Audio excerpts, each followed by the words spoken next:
Moment, used the potty, took a breath, put all my sippy cups and pickles away, and we're gonna do some relaxing, if you want to call it that.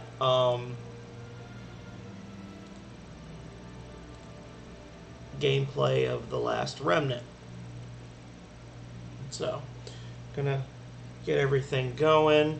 Send a text or two, let Mommy Dommy know that I'm back again, and cry.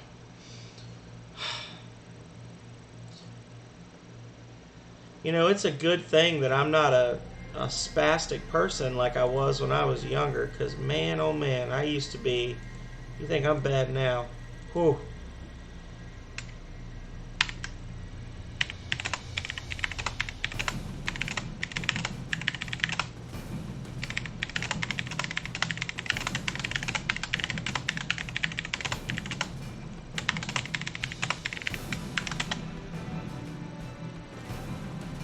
Anyway.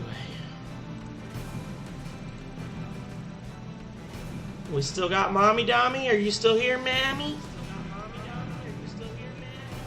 Mommy.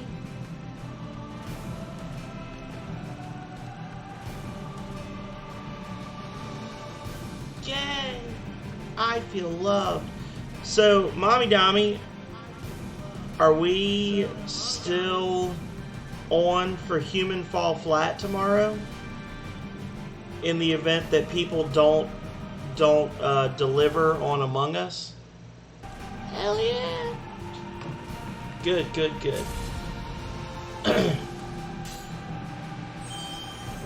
don't know how long you were in there, but I was getting real aggravated getting killed by the same two damn enemies over and over and over and over and over and over and over and over and over. So, I don't know why I just saved. I literally loaded the game and then saved. So, pardon my intrusion, but I cannot help but notice you look to be handy with a blade. Please speak with Commander Roberto of the Order of Malfina. We have been beset by a number of troubles that require the skills of one Sheriff Sword. If you would lend your help, speak to him at the Palace of Malfina. You just told me that twice. Alright, so that's another high-end quest. Pogus, what you got for me, brother? Oh, hello, Rush. Maddox is an old school friend. We in a third Sabal met in a seminar studying ancient civilizations. We were obsessed with the old legends, especially those centered around the Arco Iris. It's a famous remnant said to have granted miracles to the people of the Old Kingdom, and just now, Maddox says that Sybils found the real thing. The remnant powerful enough to create miracles, seeing it with my own eyes in my dreams when I was a student. Sounds cool. Let's check it out.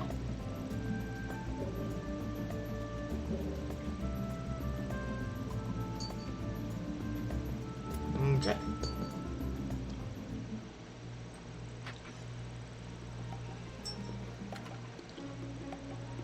And I do have all 4 of my unions set up now. Sure. Yes. Yes. Yes. Yes. Everybody is yes. Yes. Yes. Oh my god. Lordy. Needy. They're needy. All of them are needy. Okay. Royoshia. Royotaya.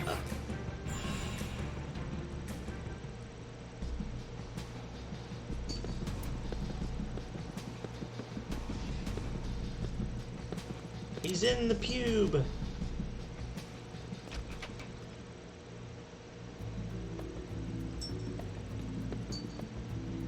Oh, this chick. Look at this guy. This is a crazy boy right here.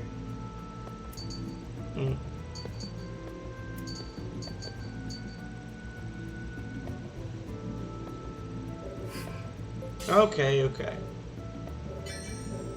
We'll do this one first. It's a pretty straightforward one. Got a good guest union that'll pretty much be invincible, if I'm not mistaken.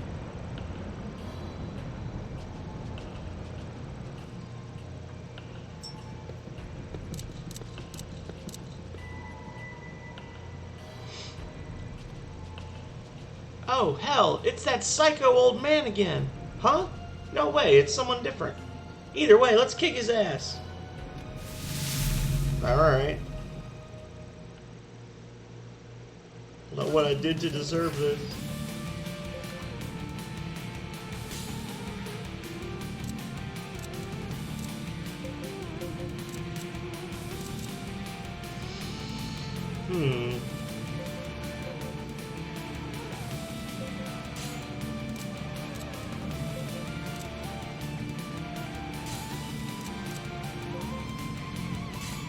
Here we go. There's gonna be an interception in here somewhere. So you are just playing like Terraria with mods, right? Mommy Dommy, like T-mod is not something that affects multiple games. Am I correct? Oof, those are hard hits. Right? So after all these months and months and months of you playing, what is there to do in Terraria that you have not done already? Or are you just building houses and stuff at this point?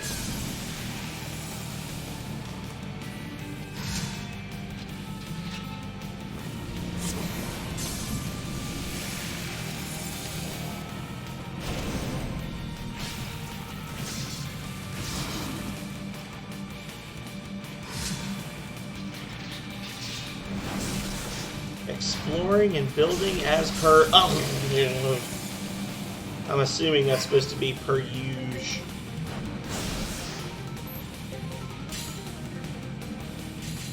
They have some cool mods. I bet they do.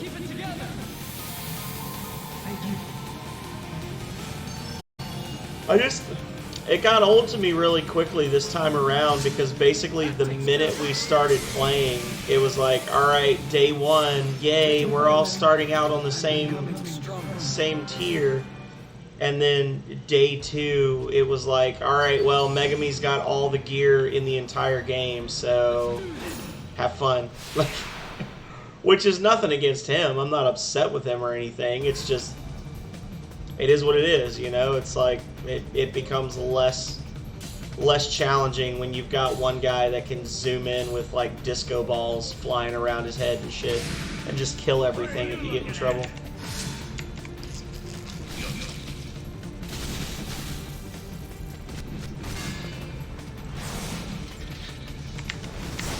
I'm seeing I'm dropping frames right now, so I'm trying to close some stuff while we're fighting.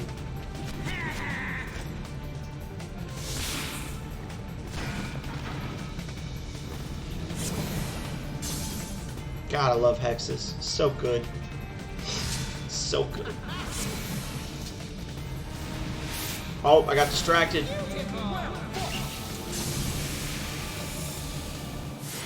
Little by little, I'm becoming stronger.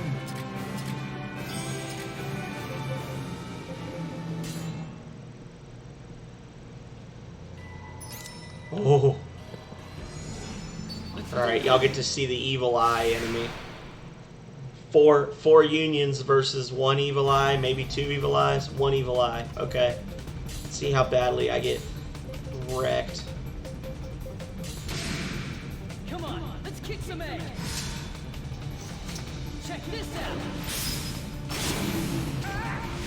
Ah, I hit the wrong button. Underestimate your foes.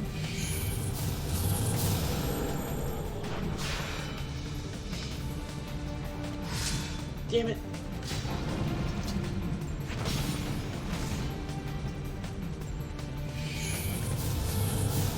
So Switch hits your entire union and lowers your morale. And because he can multi-deadlock up to 3 groups, it means that every round you fight, the evil eye is going to drop your morale 3 times. Yay! And then you'll get a little bit back from the flank attack. But overall, it's just a really crappy enemy to fight. I hate them. And they also have a thing that does, like, they close their eye and do this, and then they shoot a laser across the area, and they seem to do an unusually high amount of damage. Like they tend to catch quite a few people with it when they do it. Sweet! Son of a... I need the other one! The other one! The other one! The other one! Come on out! Okay, later.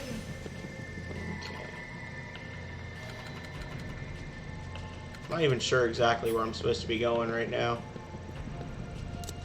Just sort of moving forward. Ugh.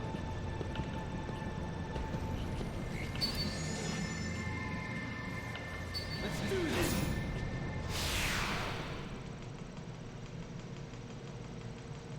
I tell you what, I'm looking forward to Saturday. I'm gonna have another episode of my Saturday morning cartoon stream, which was kind of a joking name, thanks to Liz Bird. She was like, oh, it's like Saturday morning cartoons, and I was like, ah, yay.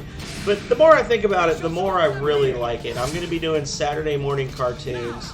I'm gonna be doing... Right now, I'm thinking it's going to end up being an hour and a half of Crash Bandicoot 2, and then an hour and a half of Spyro 2. But I may end up coming up with a third game that fits the kind of theme, and do an hour of each. But I'm looking forward to it. It'll be a lot of fun. It'll be a lot less stressful than this adult crap I play. Video games shouldn't be stressful, but my God, they are. I don't know what else I'm gonna play just yet. When I get my Elgato, which I've been saying basically since the day I started streaming, when I get my Elgato, I'll have a lot more stuff to pick from, and it's just gonna basically be a lot of like happy, non-stressful, which Crash Bandicoot has the potential to be stressful, but you know. Happy, non-stressful, like, nostalgia games. So, obviously, the mini systems are going to lend themselves well to that. And the Switch will be nice for that. I'm probably going to add that'll probably be like a Pokemon thing. I'll do Pokemon or Digimon or something. But I'm looking forward to it. I'm genuinely looking forward to Saturday morning cartoons.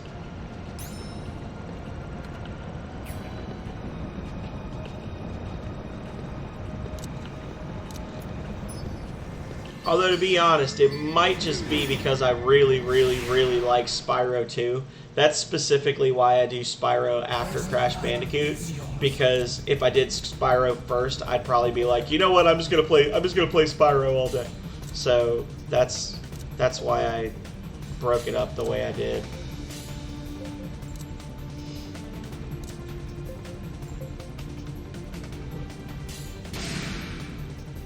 See, I was like, oh, I'm wide awake, and now I'm yawning because now that I've gotten into this less stressful game.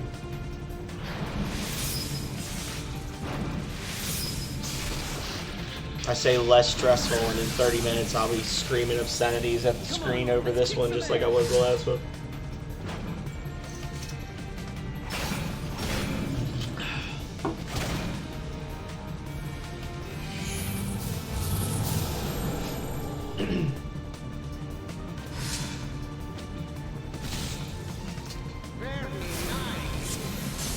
Well, then you should check it out at 10:30 a.m. on Saturday, Mommy Dommy. I'll be playing Spyro 2 for an hour and a half, and I'm going to be finishing up the first world, I think. I've got, I'm playing Ripto's Rage, and I'm still in the Summer Forest area, so the first area, but I'm going to be,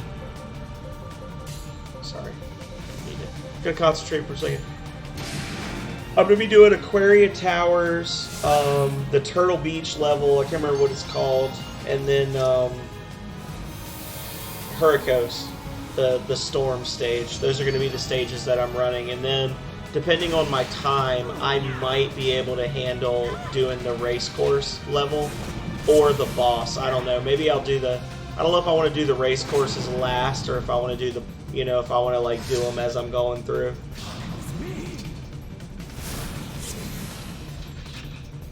Don't underestimate them.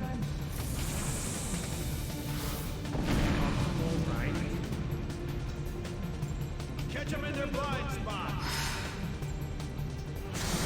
I've never even really... I mean, I played a little bit of Spyro 1 just because I was like, oh, I'll try it out. And I think I did, like, the very first level of the game or something.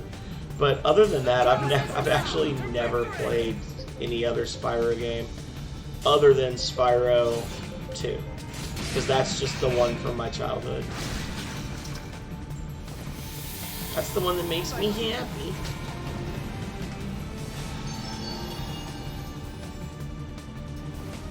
Which Spyro or Spyro games did you play, Mommy?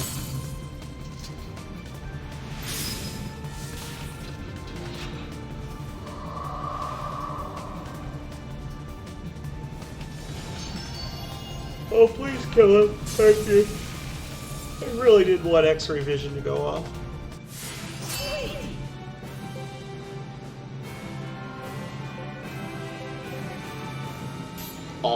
I was a nerd. I hope our throw stronger than No. Son of a... You. I need the other one. What? The other one. What? Surely not. Can't be. Can't be. Should have just broken that down. You have the trilogy. Honestly, I also have the trilogy on PS4, but again, because I'm a nerd, I bought it on Steam as well so I could stream it a little more easily.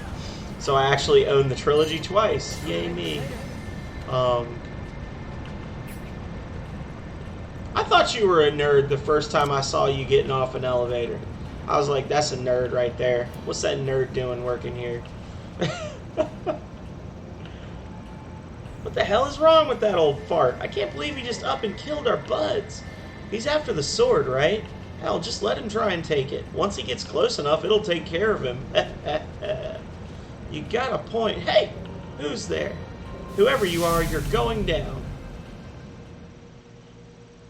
I don't know. Did you? Has that meeting been burned into your brain?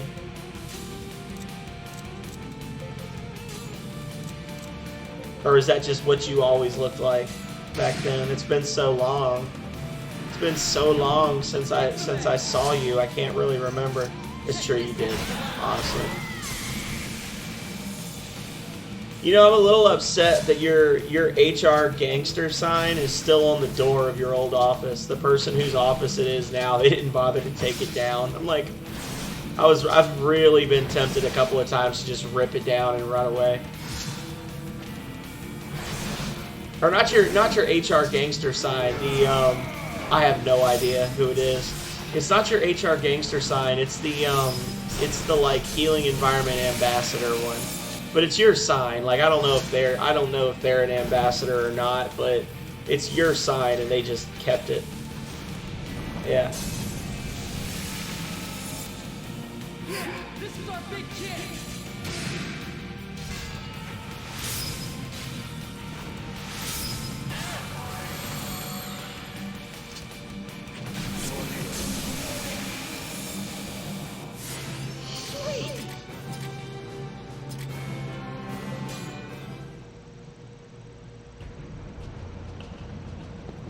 I doubt it. They're all hateful.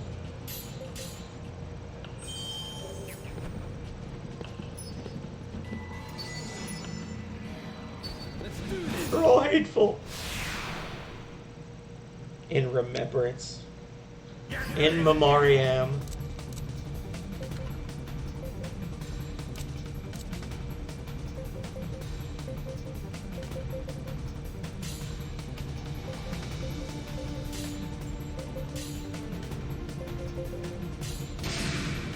Let's see how disastrous this is.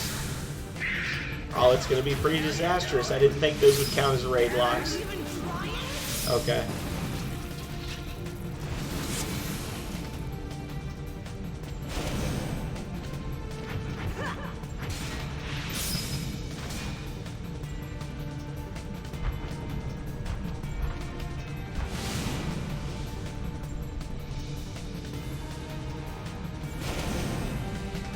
So they all just went after that one unit.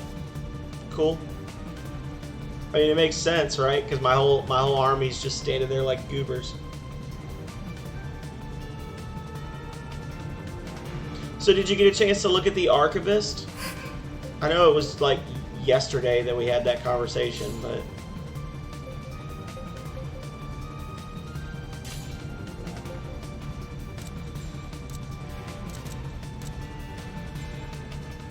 Just curious what you thought of it. Not yet.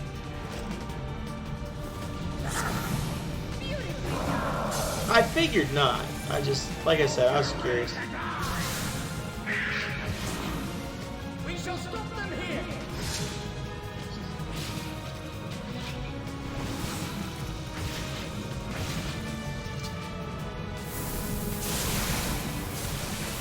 Oh, I forgot. So Caustic Blast doesn't just hit all the enemies in the union you're attacking. It has a chance to hit enemies in completely different unions as well. That makes it even more busted than I remember.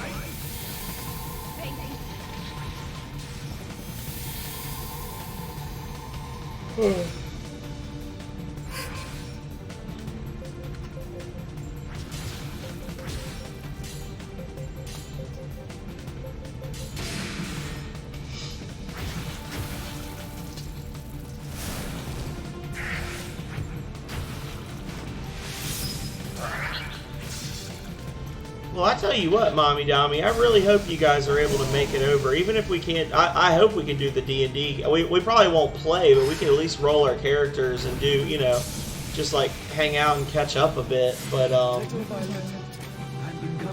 I miss you guys. I haven't seen y'all in forever. At least with you, I see you in the games and stuff. But I haven't seen or talked to Daddy Pingu since.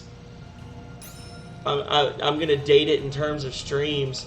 I think the last time I talked to Daddy Pingu was the second time we played Grounded together. It might have been the first time, but it was in whatever the Grounded stream was that he joined for a little bit, and then we were playing, and then he got like super quiet, and I think we all kind of forgot he was in there. Yeah, so that was like, and as far as like seeing you guys, I feel like it's been practically like since we went to the beach. It's been months since I've actually laid eyes on you. Yeah, you did. Then you got other friends. I see all these pictures of you sitting on convertibles with other ladies, not wearing masks, not social distancing, going all over the state, hanging out.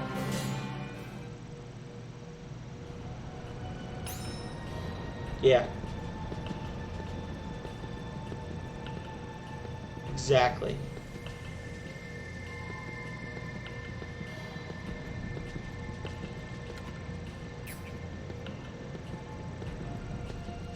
Guess if I was on the executive team, I could afford a Corvette too.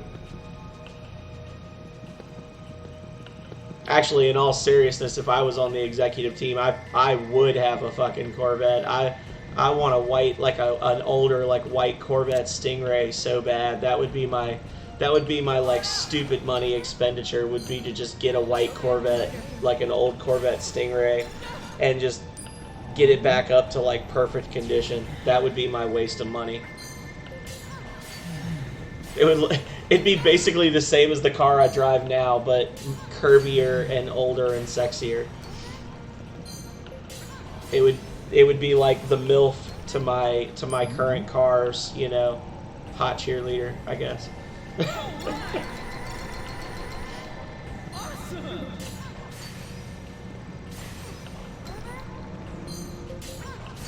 So, looks like there's a lot of lead here.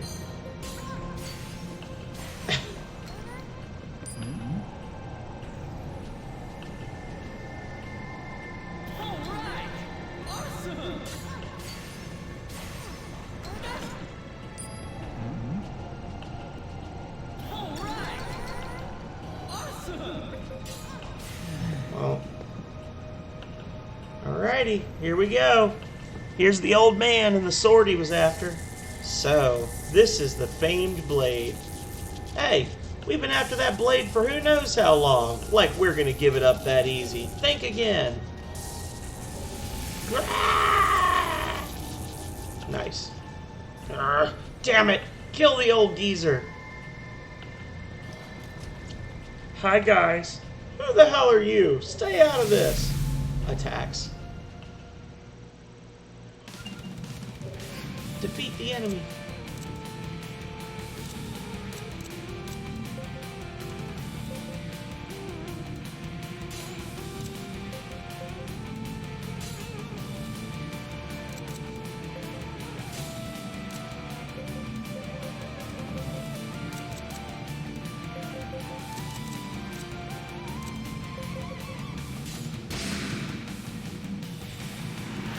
Come on, let's kick some ass.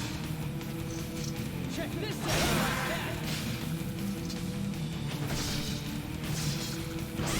I don't know now. Only downside would be now I have to find some place to park it. Our driveway is not. You can park several cars in it, but you got to do musical cars if you want to get out again. So.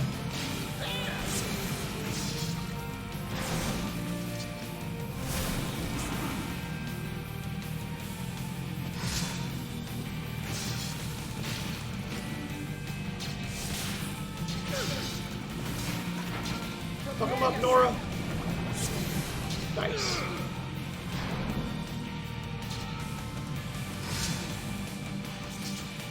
So, my other question for Mommy Dami is, what are you gonna make Daddy Pingu roll?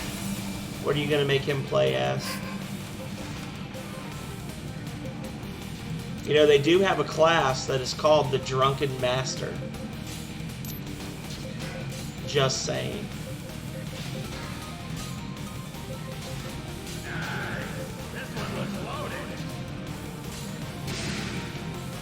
Just saying.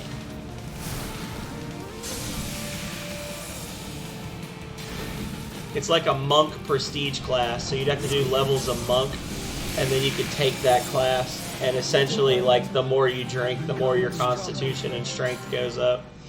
And eventually you can, like, chug a beer and then use it to breathe fire and do all sorts of crazy shit. Ha ha ha ha ha! What tenacious will! It overflows with the desire for blood. Now, accept my bidding. No way! That thing was cursed! Anyone who got near it died! Then I'll convince it to be mine! This is actually kind of reminiscent of one of the quests from Voltage Genesis for Corbett, where you get the Atokodate blade, and it immediately it tries to like subvert his will. So we've got Milton, who is not a guest union. He's, I guess, like a neutral union is what you'd call him. I think as long as we ignore him, he'll ignore us. So. Come on, let's kick some ass. Now that I know I'm allowed to have 4 unions, I'm actually killing these guys pretty quickly. Yeah, it lets you, basically you can like drink alcohol and then store it in your body. And then as you level up in the prestige class, you can do different things with the alcohol. So it's like, it's almost like the alcohol, you drink it and it like gives you charges of booze, like boozy charges. And you can like use 2 charges to breathe fire, or you can use 3 charges to restore your health and stuff like that. So it's like as you're drinking, you're building up your strength and your constitution so you can just fight better, but then you lose some of those points as you consume the charges. Like your strength will drop by 4, but you breathe fire and do, you know, like a fireball of damage to everything. That kind of stuff. This one looks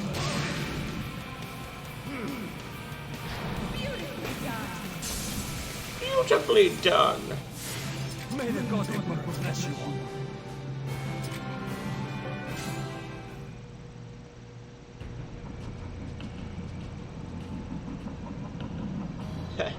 Holding back your power, You underestimate me. Swing. Ridiculous! No matter what, I will break you. He just teleports away.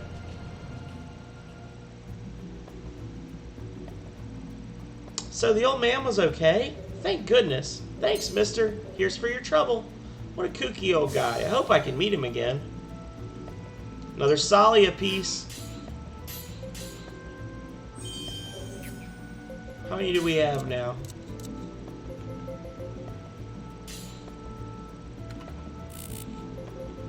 We got 2 Godstones. 1, 2, 3. So we've got 3. Okay.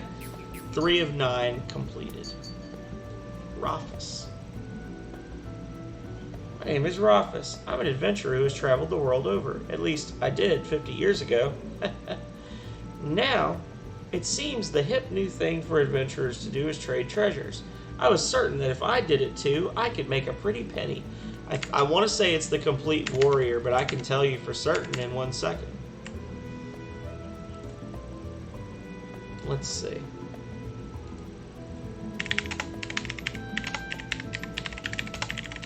It's a prestige class, so you would have to do other things to qualify for it.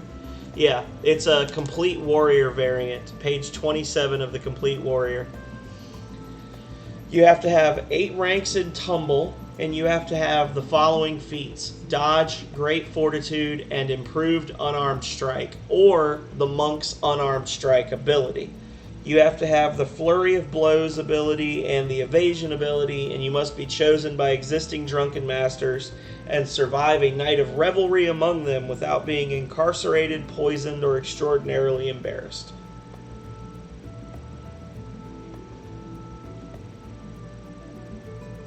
So it's possible. I guess the flurry of blows thing makes it you have to be at least 1 level of monk.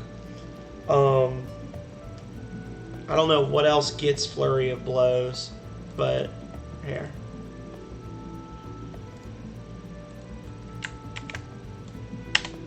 There you go.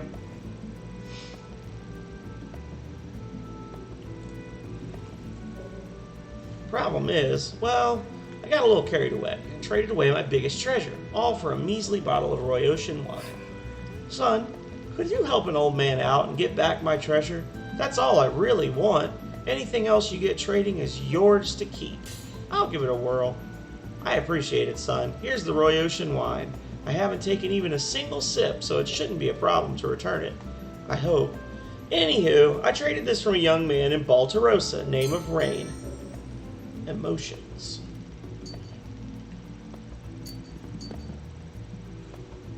So we came here for that, but let's see.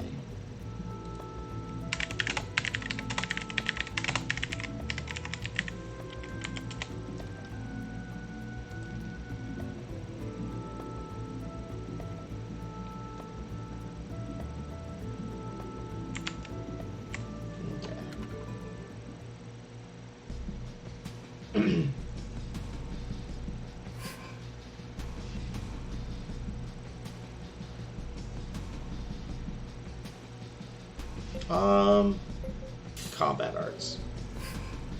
Try something new. Sure, no problem. Sure, no problem. Sure, no problem. Oh my god, these needy people. So we're going to Baltarosa now?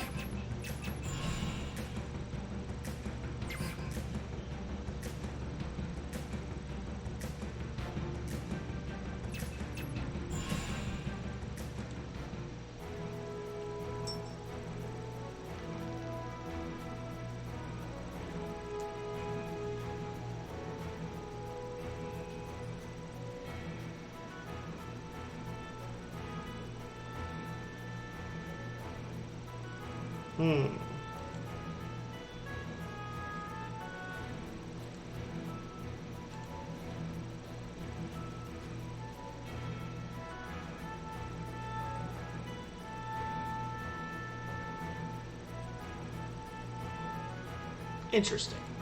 I'm cheating a little bit and just reading this.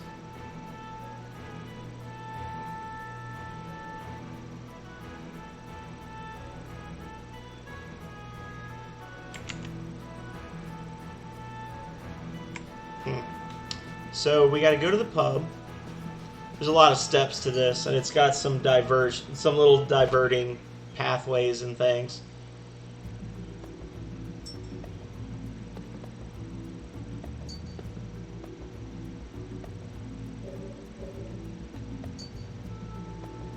Office. Oh, Hannah. We don't want to talk to Hannah just yet. Rain. There we go. Yeah, I'm Rain. Huh? You want Rafis' treasure back? Easier said than done. Traded it together with some Royoshan ore for this here ancient scabbard. Huh? Yeah, it's possible that if you give back the scabbard, you might get back the old man's treasure.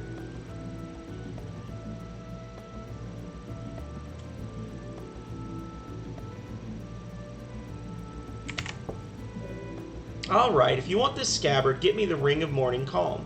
A lady named Alyssa in Baluk will know where it's at.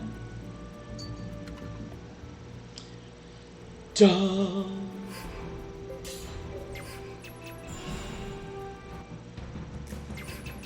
Baluk. Good thing we've unlocked all these towns, right? Good thing the Sir knows what he's about.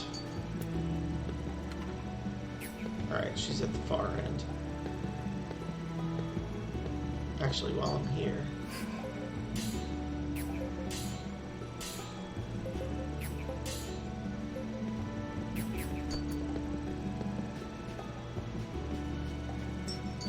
Yo, girl. I'm Alyssa. Who are you to ask? Fine, I'll pay.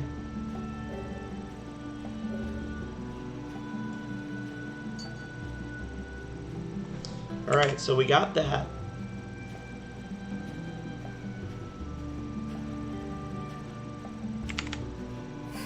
Now we go back to Baltarosa and we talk to Rain. And this is the reason I looked, because I knew that there were some spots where you had to do certain things to get like bonus items and stuff. So now we're going to go talk to Rain. We're going to give him the Ring of Morning Calm back, but not right away.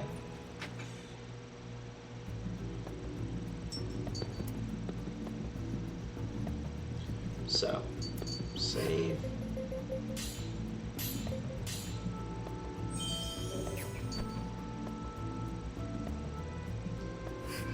That's the ring. No, I don't think so. No? Then how about if I throw in this tuck? Okay, that's doable. So we get a free like bonus weapon for that. Nice. You drive a hard bargain, kid. Rafis' treasure should be with Bosan in Illusion.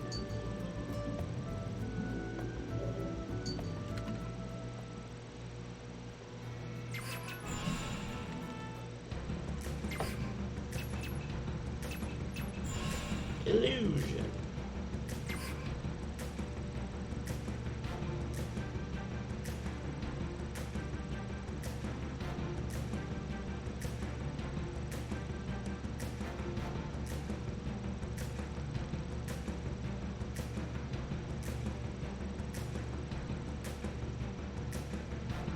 Okay. He's in the Jannat district.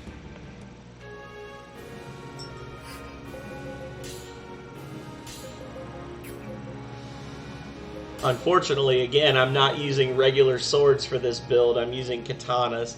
Yet another thing I'm going to miss out on because of the whole, you know, vote thing.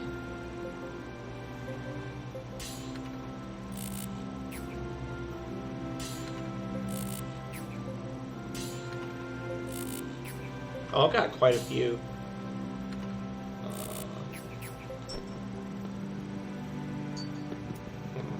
Let's sell some stuff here.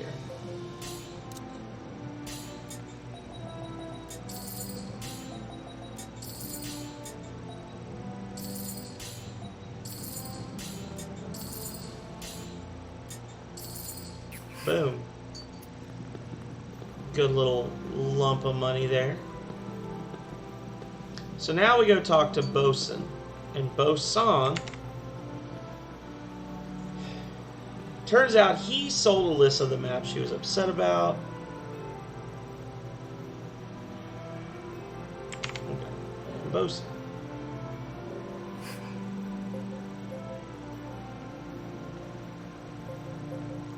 I will take back my scabbard and in return give you information on what I traded it for. Info? Don't make me laugh.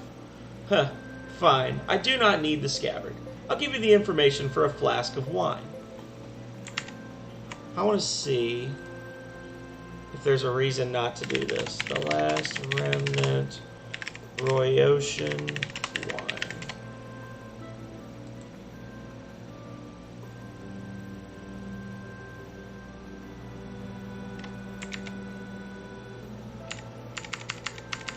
So this serves no purpose.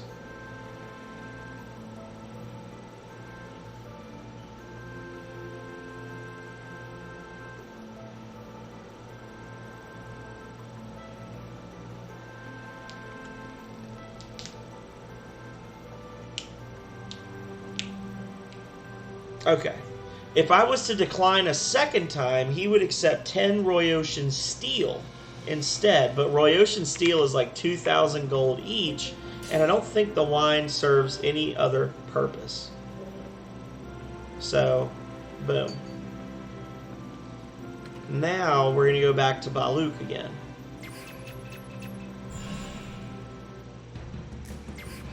And a few steps involved here. Oh, we've lost somebody.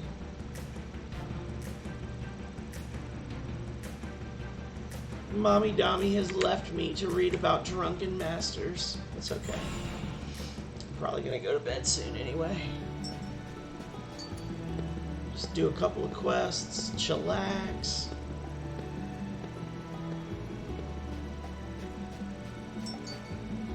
Oh, you're here.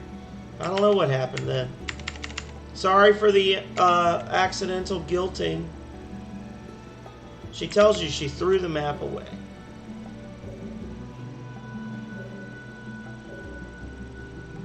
I don't know about you, child, but I throw garbage away.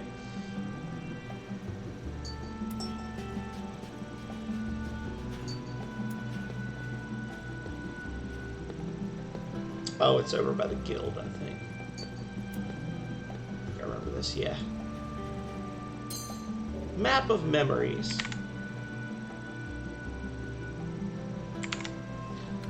Now we go back and talk to... Now, in theory, we could just go straight back to Rafus, I guess, now. But instead, we're going to go talk to Bosun again. This is why I wanted to read this, because I knew there was some extra little secrets you could do. So now we can come back here and basically tell him he's a fraud.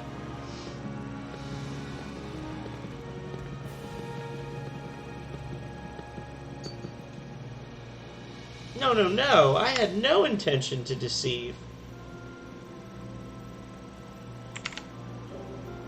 Goodness, if it's got you both in such a tizzy, then I'll return what I traded her, alright?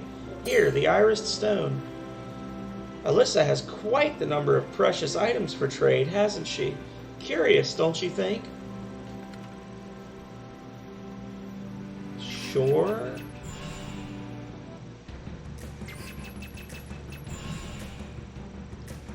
Good thing this game has really short load screens, or this would be really aggravating.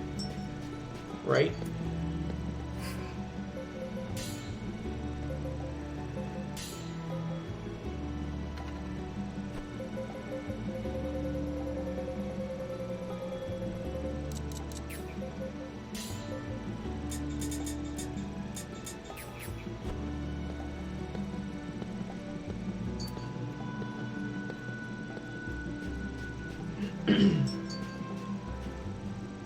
He returned the irised stone.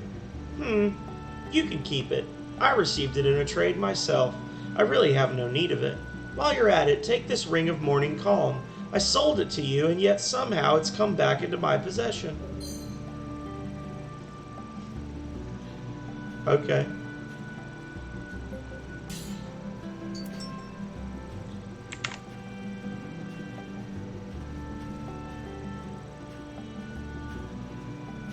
And then we go back and we talk to Rafus.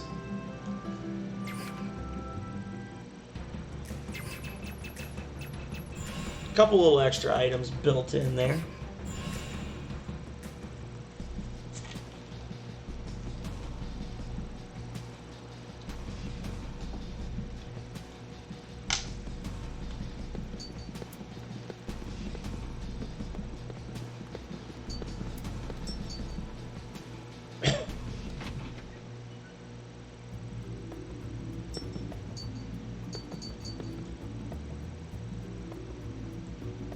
Oh, that map! It was a good idea to ask us of you after all.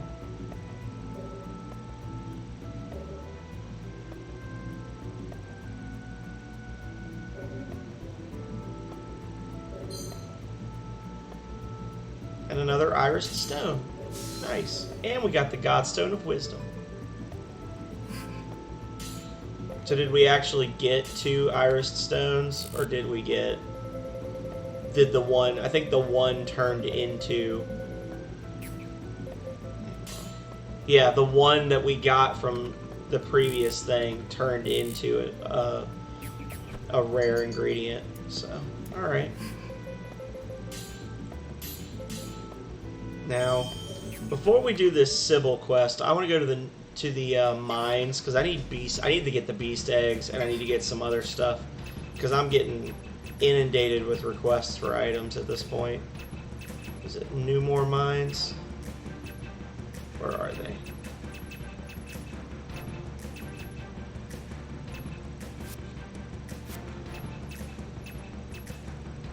There it is. I got all over the fucking map before I could find it. Okay.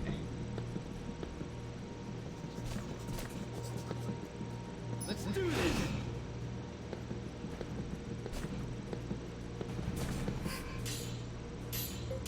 Just go ahead and save again real quick.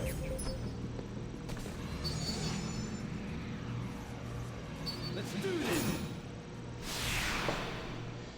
Alrighty.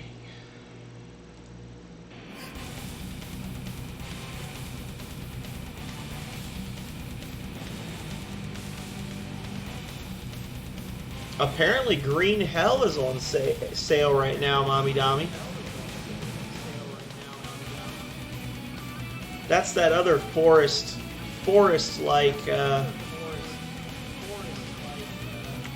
game that we had talked about playing. Sorry.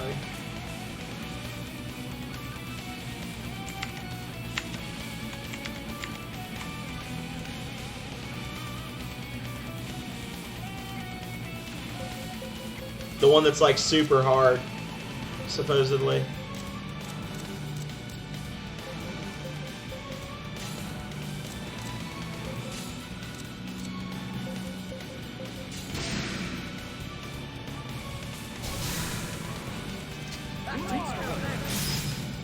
Boom!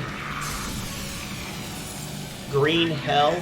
It's the one where you can like actually get stung by bugs and bitten by snakes and all sorts of crazy shit.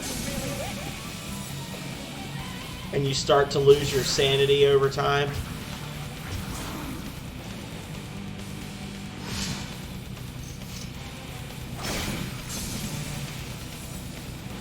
Oh, got a capture. You okay? Catch them in their blind spot.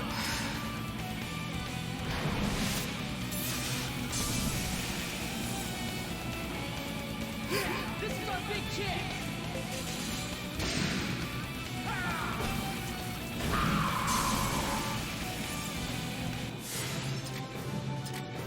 Got it. Well, he got what he was after.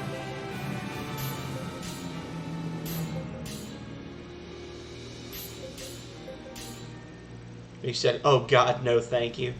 Ah, you don't want to play a horror jungle survival game where the bugs are out to get you? What are you, some kind of wimp? Are you some kind of wamp?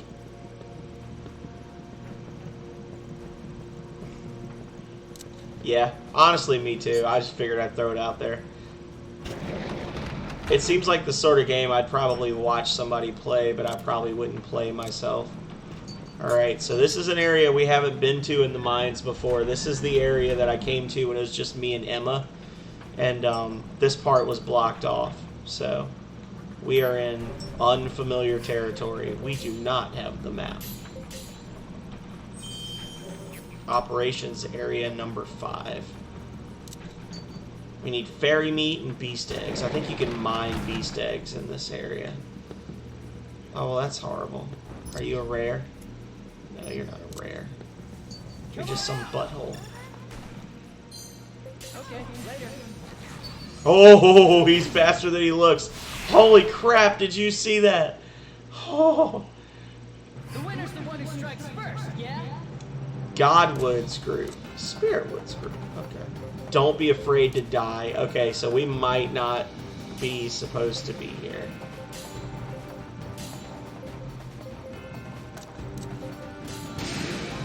We shall stop them here.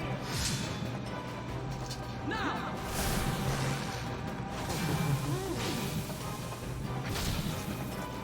We are not supposed to be here. Oof. Yeah, we're gonna die. I fucked up.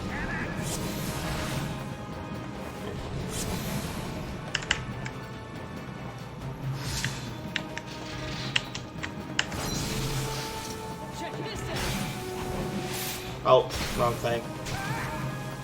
Yeah, we'll just... Here. We're not gonna win that fight. There's no way we're gonna win that fight. So we'll just reload.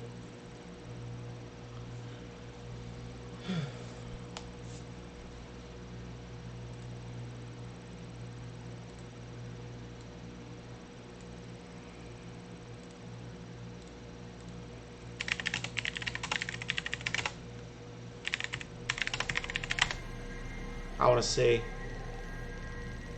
Operations area number 5.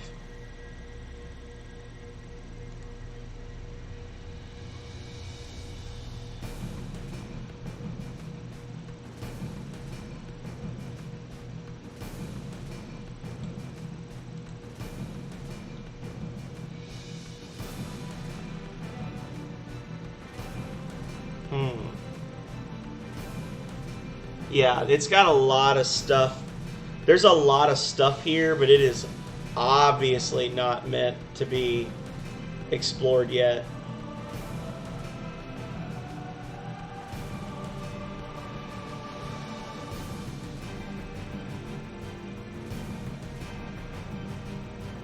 Yeah, definitely not supposed to be there yet. We can try...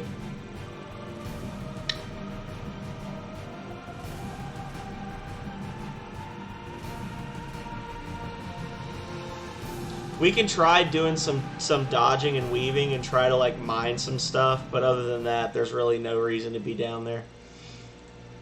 So let's see what's in that. Let's see what's in that one treasure chest. Where are we? I'm checking the map right now.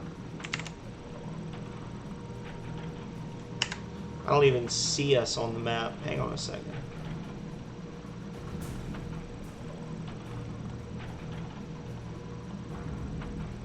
Okay.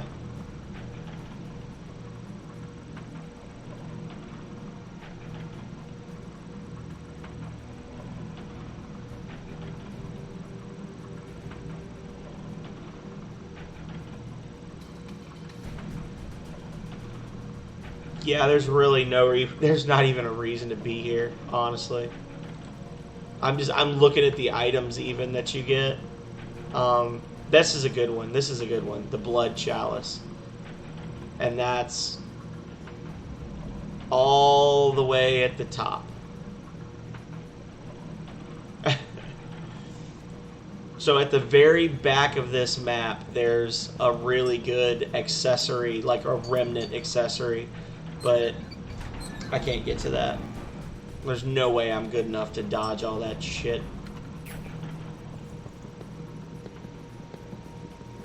So, yeah.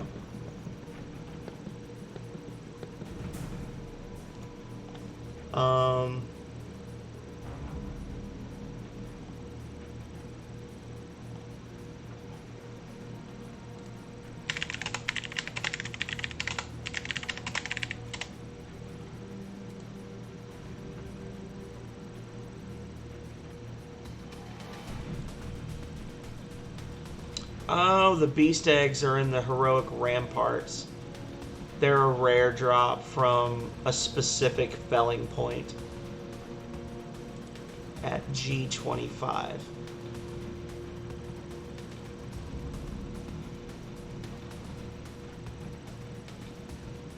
Okay. I'll get that next then, because I need that to upgrade my katana again. My katana. So, am I good then? Is that all I needed? Was that the thick fiend fur? Thick, yeah, and then I need tanned albic hide. Okay, well I can just nope out of here then. F this noise. There's no reason to be here, so I won't stay.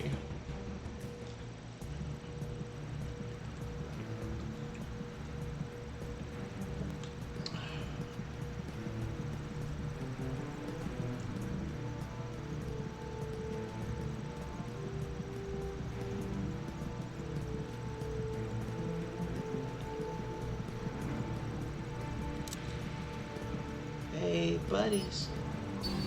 Nope. You won't get to me. Let's do this.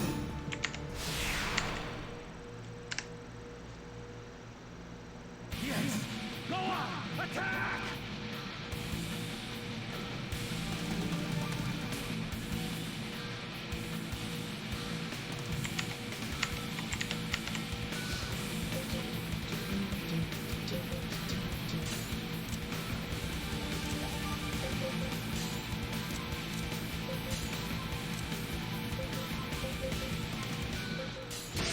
Alrighty, here we go. Them here.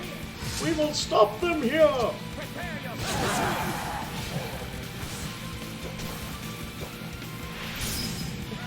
Finish them off. Yeah. Counter.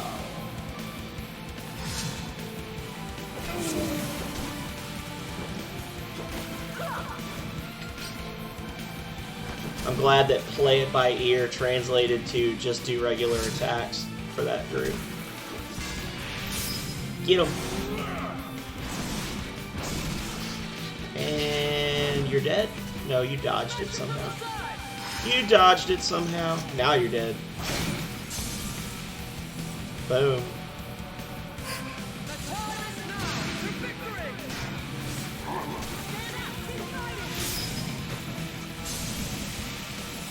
Let's see some captures, y'all. Nice.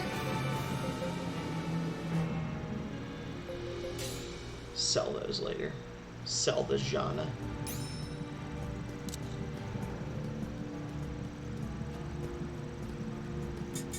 Come on out. Alright, I'll excavate. Okay, later.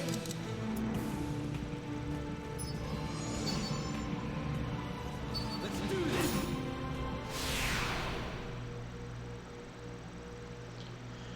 Brilliant! Yeah!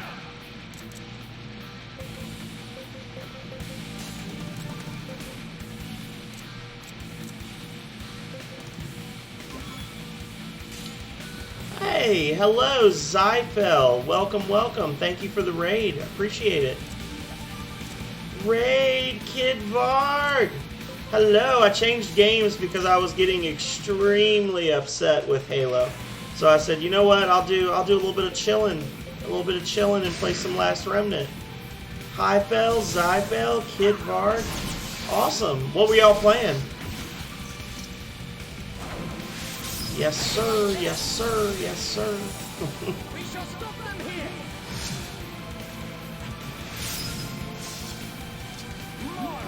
Was it Factorio? Brilliant. Was it Borderlands?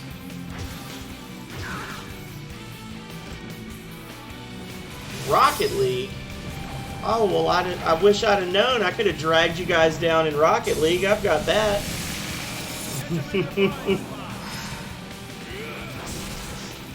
Mommy Dommy loves her some Rocket League. She'd have played with you. I hope I've grown stronger than before. Hell yeah.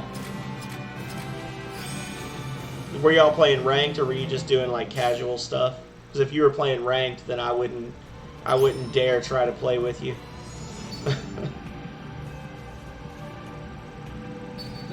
And how did the games go?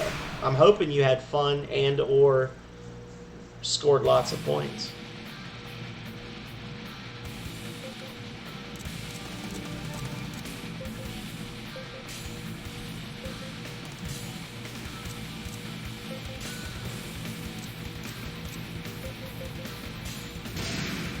Mommy Dommy, that's something you and I should play, in all honesty. Good. Because that's a free game, Mommy. So we could play that and it wouldn't even cost us any money. I mean, well, that's what free means, right? But, you know, it wouldn't cost us anything. We could play that. Just play on casuals. Get steamrolled by people. It'd be fun, though. If we could con... Yeah. If we could con Megami or somebody else into playing with us, we could do some of those toxic all mod modes that we did before. That was pretty fun.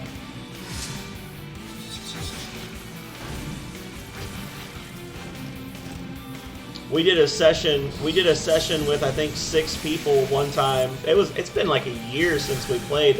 We were still playing with Tanuki, Mommy. But we did a session online where we were playing just like casual with friends, and we had it set up so we were doing a custom game, and we were just setting random mods, so it wasn't like a standard game. We were going through and like every one of the things we would just pick a random thing.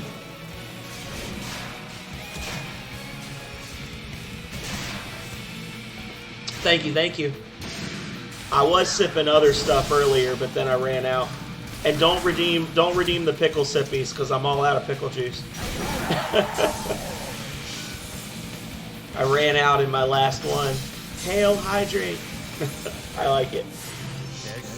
But yeah, we were using like a square ball with 0 gravity, and everybody gets a weapon every 15 seconds or some crazy shit. And we were like using grappling hooks and all sorts of stuff all over the place. It was funny. Oh, Calrea's gonna be so happy. She's my mod. What kind of southerner am I? I'm the kind of southerner that drank an entire jar of pickle juice in 2 days on stream. That's what kind of southerner I am. How much pickle juice do you have in your stream there? Or in your stream, in your refrigerator there, Mommy. Sorry, I'm getting streams on the brain.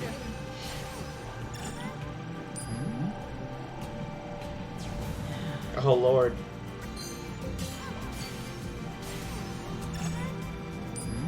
I think this is the right spot for the beast eggs.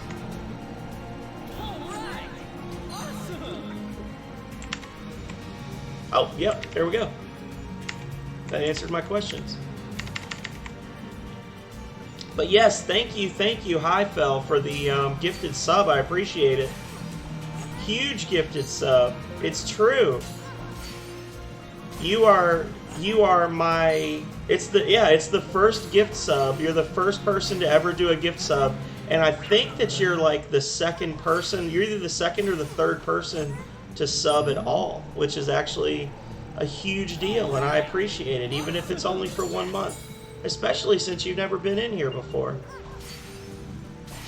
So thank you. And I think you were like my first raid or my second raid ever. So you are super special. I have to actually, while we're doing this, let's see.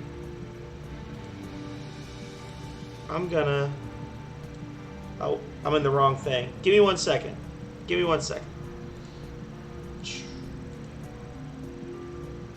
I do like to have the appearance of seeming cool. It's something that I strive for. Hi, Fel Noah. Oh, are you not a streamer? You're just a cool person? That's okay, I'm gonna follow you anyway. Backup and viewing account for Zyfel. Well, I'm gonna follow you both.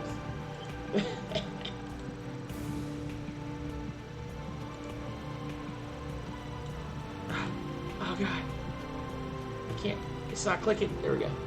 I was having a hard time there for a second. Oh, boom. And you know what?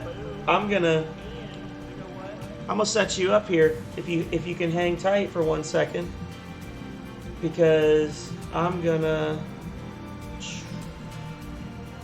Where is it? Where is it? Where is it? Boom. And I'm gonna get. If Mommy doesn't follow you, then I'll get Calrea to follow you, and that'll be your 50 right there.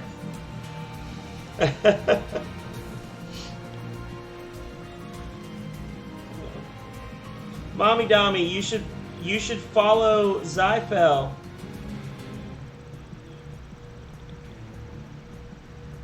If you don't, then I won't let you play D&D with me anymore.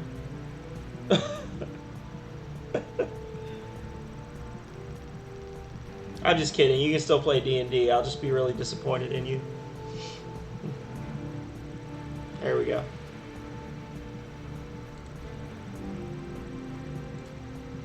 I can do that too.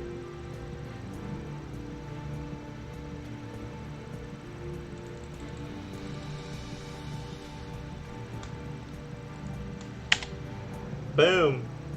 Look at the pickle picture first. Oh God.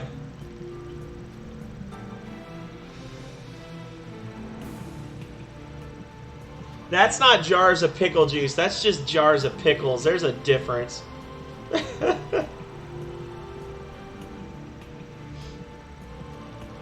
Well, don't do that because they're not juice. I can clearly see pickles in the jars. Well, yeah, there is juice, but there's a difference between just owning pickles and being like, I gotta hold on to this so I can drink that shit. Oh, Mommy Dommy, you're a sub now. I don't know how to feel about that. There's so many jokes. You guys are on fire. Thank you, thank you. Oh man, I'm so excited. I need to stay up late on Thursdays more often. And to think I almost rage quit on life just so that I was like, you know what, I'm going to play this for like 30 minutes and then I'm just going to go to bed because Halo is mean to me. You guys are awesome. I do appreciate it. I really do. Thank you for coming in.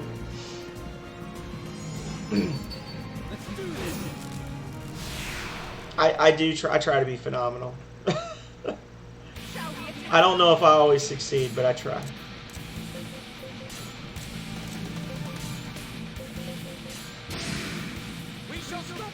It does have its dope moments. I'm not gonna lie. It's a little bit older. It came out in 2008. It was one of Square Enix's early attempts at putting a JRPG on the Xbox 360, which the Xbox 360 is not known for its JRPGs other than Blue Dragon, I think. So they didn't really succeed. But this one's interesting. It's got a pretty good storyline. It's very long, and it's got a lot of little side quests and things you can do. I'm only up to... This is my 8th episode streaming this, and all of my episodes have been between 2 and 4 hours long, and I'm only up to what on the 360 would have been the end of the first disc. So I'm like not even into the real meat and potatoes of the game yet. I'm just doing side quests and stuff right now. I have heard of Dragon's Dogma, but I never played it. Last Remnant, you'd actually have some trouble. The 360, I think I've done this spiel before for Kid Bard, but the issue was when it came out on the 360, it had some pretty serious balancing issues and some bugs and flaws that they addressed later on in the PC release, but at that point the damage for the game's reputation had already kind of been done. They ended up re-releasing it on the PS4.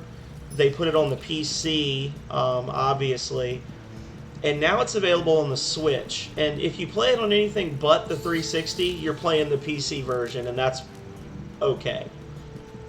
But the 360 version is no bueno. And you can't even get it on Steam anymore. They actually took it off Steam a couple years ago. Oh my god, needy people. Dragon's Dogma. I want to see if that's on Steam, actually. I'll look. Because I feel like Megami tried to get me to play that at some point. Oh, there's a Koei Tecmo Publisher Weekend. Up to 90% off, and I'm seeing Atelier Ryza, and I'm seeing some stuff that looks like Dynasty Warriors, so I might be picking up some new stream games soon. Dragon's Dogma. They have Dragon's Dogma Dark Arisen for $30 on Steam. So, let's see.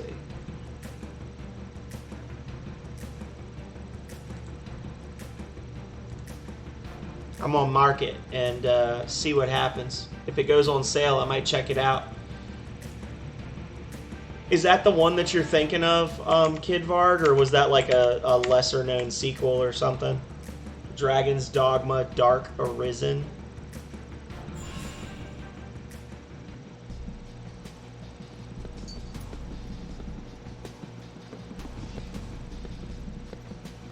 Or as they would say in ye old America, Dark Horizon.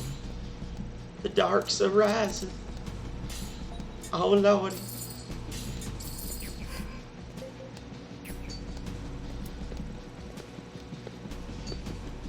Boom, boom, boom.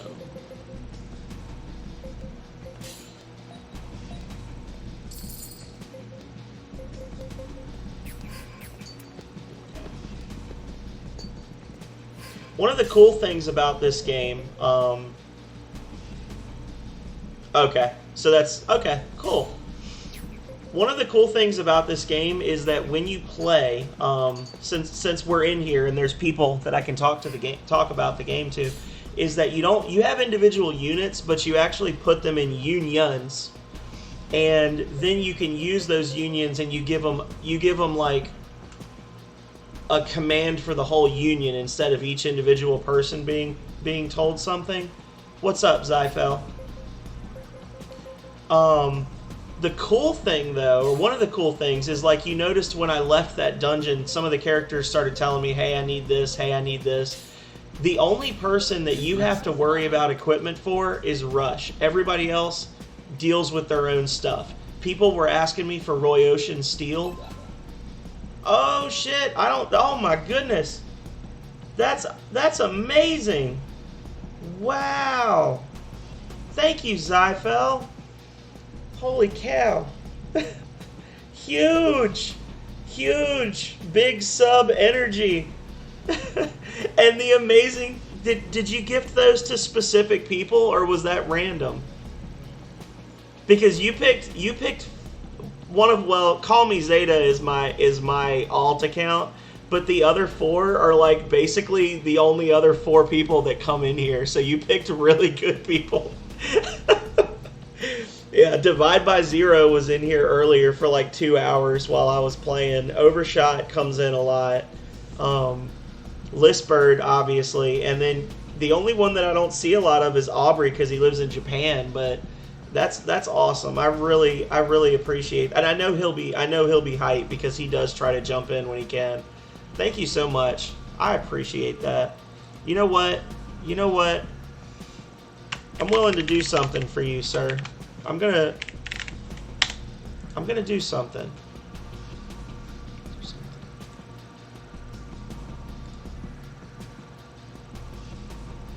I am willing to take a hit from the copyright gods for you. And I'll play this for you.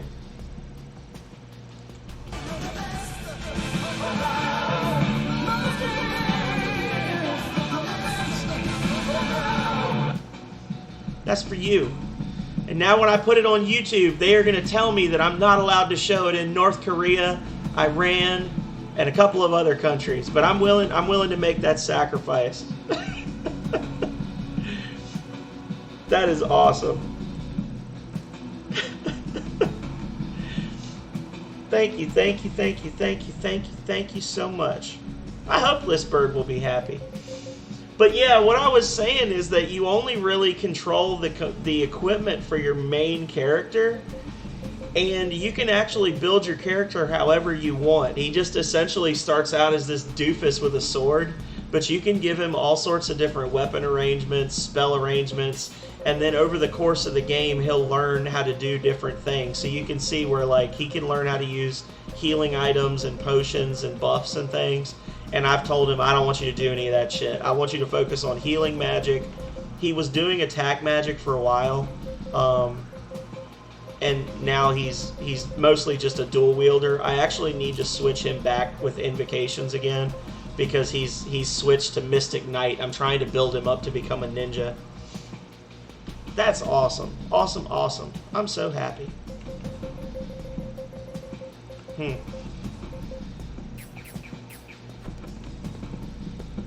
Let's go do a quest. A quest of celebration.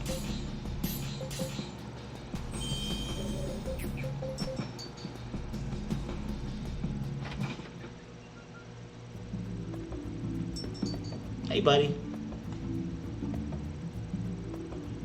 Crow's feet and that giant yap. If it isn't Pogus, you're a sight for sore eyes. This man is interesting looking. It's been 30 years, far too long. You look well, high-spirited as always. Darn tooting I do, and I've sure got the reason for it, you know. I've only made the biggest discovery of the century.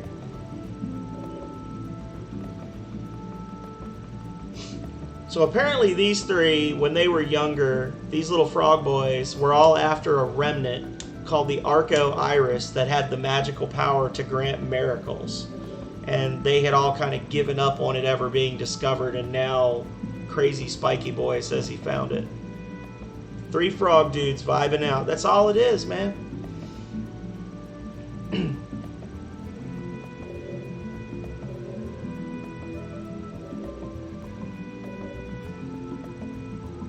A rainbow of light shot straight over my head. So remnants in this game are basically like semi-sentient magical artifacts that specific people can find them and then bind them to their will and control them. And a big part of how this world works is there's like an academy that goes out and finds remnants and gathers them, and then like the emperor basically decides, okay, Kid Varg is going to be a duke, and I'm going to give him these remnants, and he's expected to use these remnants in service to the throne, and in exchange I'll give him control of this territory. So there's a lot of like fighting going on over who gets which remnants, and they're always looking for more. And then right now there's this guy called the Conqueror, who's at this point in the storyline basically demanding to be given a remnant of his own and land. But he's not going to stop there. He's already the main storyline quest I need to do now is he's actually attacking a city to the north of where we started, and he's trying to invade them and steal their remnants away. So yeah. Tag yourself. I'm the orange frog.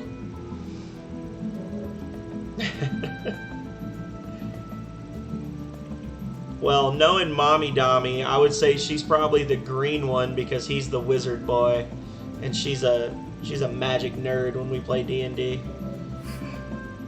They call me the Cleaninator. Blue boy for you. The super spiky one. Just throws himself at enemies and then thrashes around.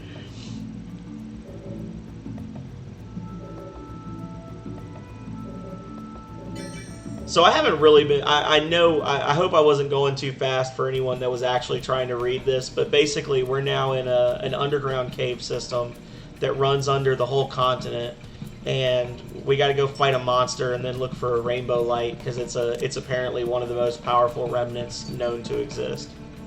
You're that cretin sitting in the back of the bar alone. Aw, that's no fun. That's no fun. Oh, Lord. Oh. Well, YOLO. Let's do this. JK, I'm that cretin sitting in the back of the... There's 3 of them. This has the potential to be a really, really bad fight. Come on, let's kick some ass. Hopefully I have not gotten super excited and bitten off more than I can chew by pressing the wrong button. Oh my god. Yeah, this is gonna be bad. Oof, oof. Oh, he did less damage than I thought he would at least. See, this is bad because you notice that the other 3 unions pop up on the left side of the screen. That means there's a chance they could get hit by that move too. The morale bar tracks your morale. No, morale affects a lot of things for your group and for the enemy group. It affects your basic stats. So as your morale drops, you'll start taking more damage, dealing less damage. You have a higher chance to fall victim to status effects. You dodge moves less often. You get critical hits less often. It's pretty much everything you can imagine morale would affect, morale effects. And later on in the game, there's actually enemies. In the next storyline battle, there's actually an enemy that leads off the battle by using a move called Victory Cry that drops your morale to nothing. And that's honestly the hardest part of the fight, is like right off the bat your characters aren't able to dodge anything or block anything. So I don't even honestly know if it's possible for your characters to learn moves that increase your morale.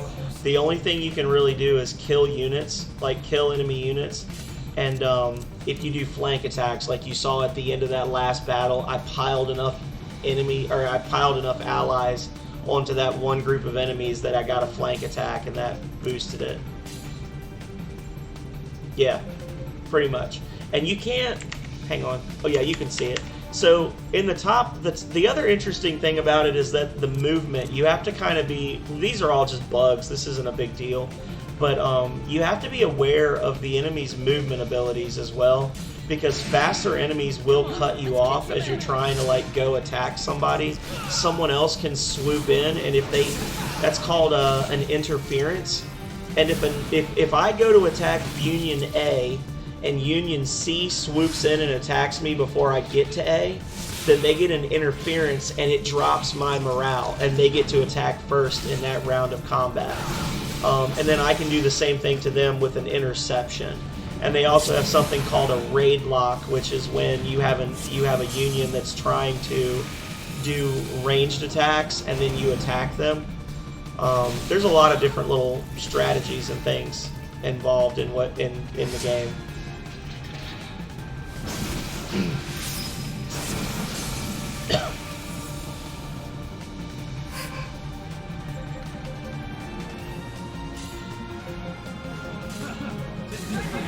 And the way you level up, you don't actually get XP from fighting in the traditional sense. Oh, that was close. You don't get experience points in the traditional sense. The game has something called a battle rank. That's like the overall level of your army. It never goes down even when you recruit new people. It's just the new people that you recruit won't be at the same battle rank as everyone else. And you level up your abilities and things by using them. So like if you use a lot of attack magic, you'll learn new attack magic. Because I've been using a lot of healing magic with Rush, I just leveled up my restore spell. And then your base stats just go up from fighting special enemies. And your class will actually change based on how much you're doing different things. So like right there, I've got enough of a hexes versus other things on Loki that Loki just changed from a marauder to a, was it a strategist, a specialist, something like that? What are you looking at? Specialist, yeah. And then if he keeps that balance and keeps fighting, he'll get a higher rank of specialist and his stats will start to level up. It's super cool, but it's really hard to like plot stuff out. And that's one of the reasons that the 360 version wasn't very popular, is because in this version they've got different grips. So like you can, if you're using a sword and shield, you've actually got 3 different combat styles. You've got sword and shield style, but then your character can just put their shield away and then they can do other moves, and then they can actually two-hand a one-handed weapon. And in the 360 version, the characters would just do whatever the hell they wanted, so they'd be switching up. And you'd be like, no, I don't want you to power grip. I want you to keep your shield so that you have a higher evasion. And they got rid of that. They made it so you can set them to a specific wield style in the PC version.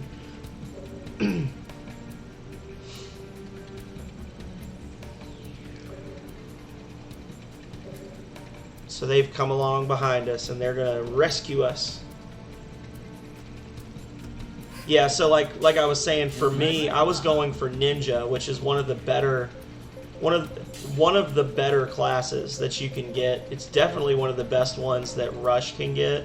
But the problem is, I spent too much time using healing magic, and I jumped over from what I was, which was I was like a master warrior or master fighter, and I became a mystic knight instead. So I don't know if I'll be able to get back over to the other one. You could also turn off specific art, so like double time is useless. I'm not going to use that.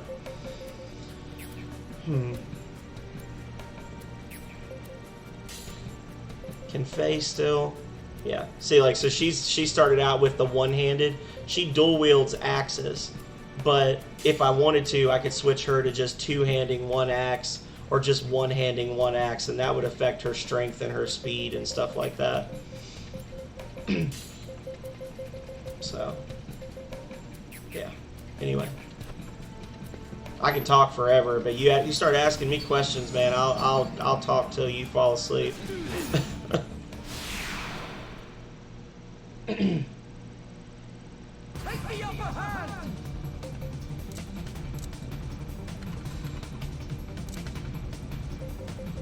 And see, you don't really get to control what your characters do. You're more just giving them generic commands, and they kind of figure it out based on how much AP they have and based on their mood. So, like, I'm going to choose this one because I'm trying to get Faye to use more weapon arts to level up, but honestly, Rush is probably going to kill him in one hit. There we go. There we go. There we go. I'm gonna destroy you!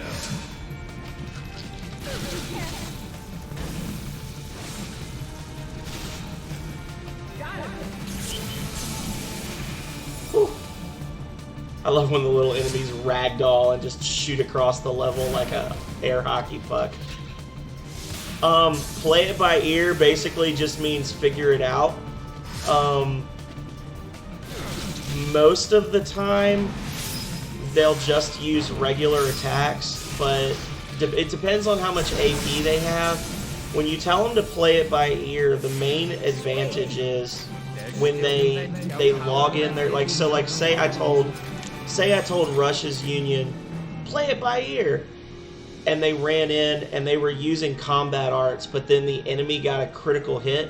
My last character might have like Blade Dancer logged, and because it's set to play it by ear, they can change their mind in the middle of the round. I can't change their mind for them, but they have a chance to be able to switch to like a healing thing or something else. So that basically it just makes them more reactive to what's going on in the battle around them.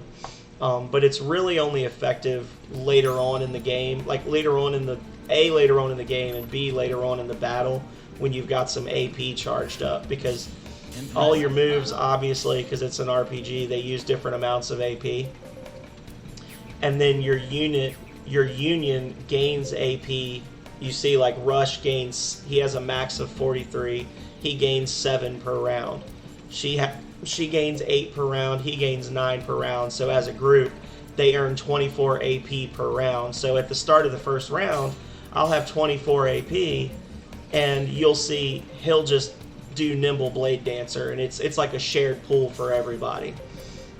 That's why generally in the first round, you're seeing 2 people are just using attack, and then one guy's doing a special move. It's because they don't have enough AP logged in yet.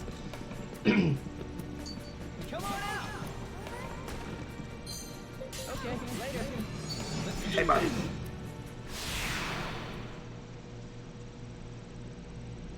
Brilliant, yeah!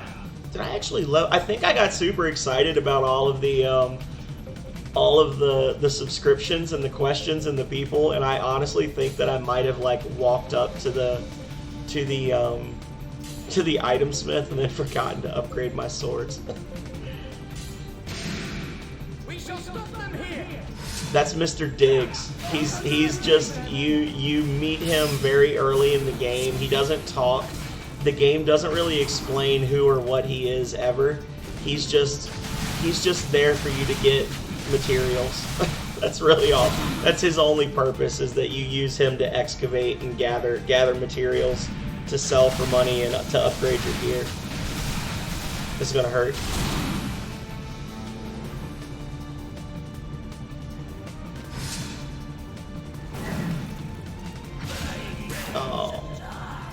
Oh no. I thought about it as I was going to fight this guy, and I was like, you barely survived the last one. Why would you tempt fate? And then I was thinking, no, the audience demands high action gameplay. Pele demands a sacrifice. No, not permadeath.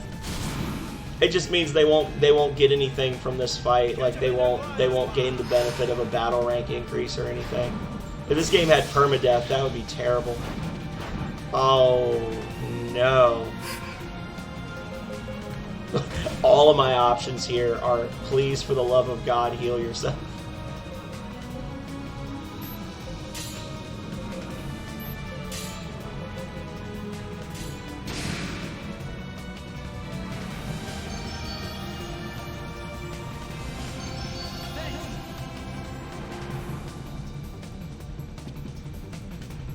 Don't be discouraged.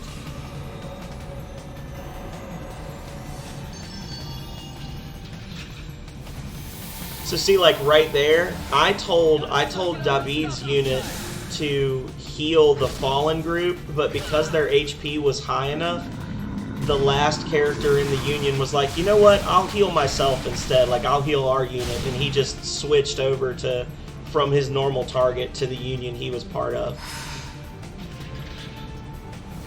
Like right there, he went from attack to heal Rush's group. I just leveled that up. That's what that little swirl was. I've used enough combat arts with him that I leveled that move up. So yeah, there's a level of unpredictability to it that makes it really fun, but it can also be very frustrating. My last stream of this, I was fighting a dragon, and I was not ready to fight said dragon. And then I got a couple of really lucky dodges, and I was like, ooh, ooh, ooh. And it literally came down to he had like 200 hit points, and I foolishly told my guys play it by ear because the only option I had wasn't really a very good option. And they chose, for play it by ear, they all just used regular attacks and didn't do enough to kill him. So then he used a move at the end of the round that wiped out my party, and I lost. I had to start the whole area over. Come on out. Okay, later.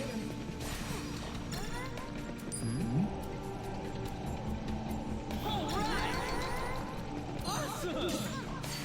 As you progress through the game, you can recruit new people from guilds, and by completing certain side quests, you can actually unlock new guilds, or you can unlock new characters. And in the guilds, you basically can do two things. You can hire people, and you can complete tasks, which they're not full-on quests like this. It's more like, get this item, or go find 4 of this. And a lot of those you need Mr. Diggs for, where it'll be like, go find 2 commemorative medals. And the only way you can get commemorative medals is by mining in a specific place. So you have to go there and dig until you get 2 of them. And then you go turn the quest in. You get to keep the items, but it also unlocks extra recruitables and things like that for you. So that's the main advantage of Mr. Diggs. And later on, like I was saying, being able to upgrade your gear. Come on, let's kick some ass.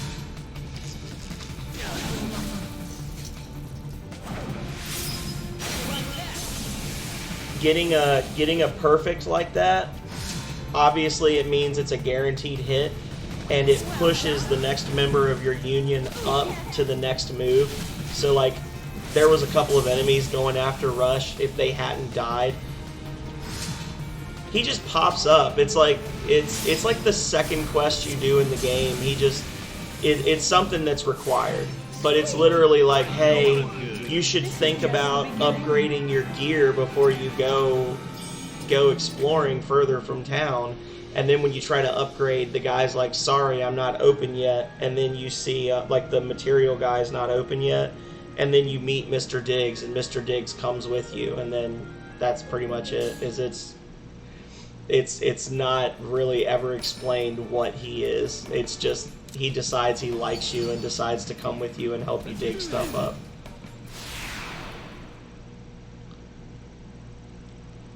Yes! Go on! Attack!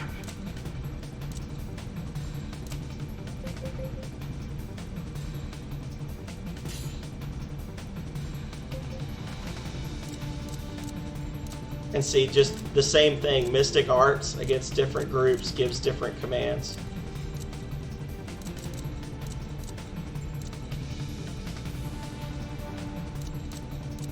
But I'm going to attack the closest one because I don't want to get intercepted. And then he'll attack him. I'm gonna destroy you!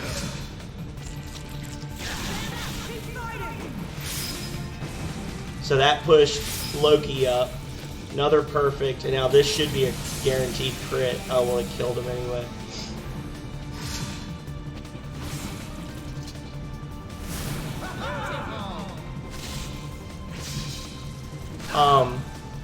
If you have spare AP and you do a perfect chain like that, the last character in your party will automatically switch to a weapon art or something. Like they'll do an upgraded attack instead of a regular attack. That's the other bonus of getting those perfect.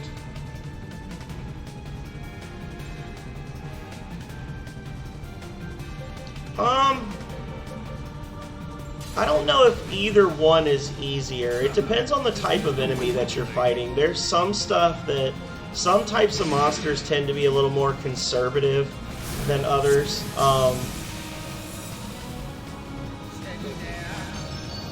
I guess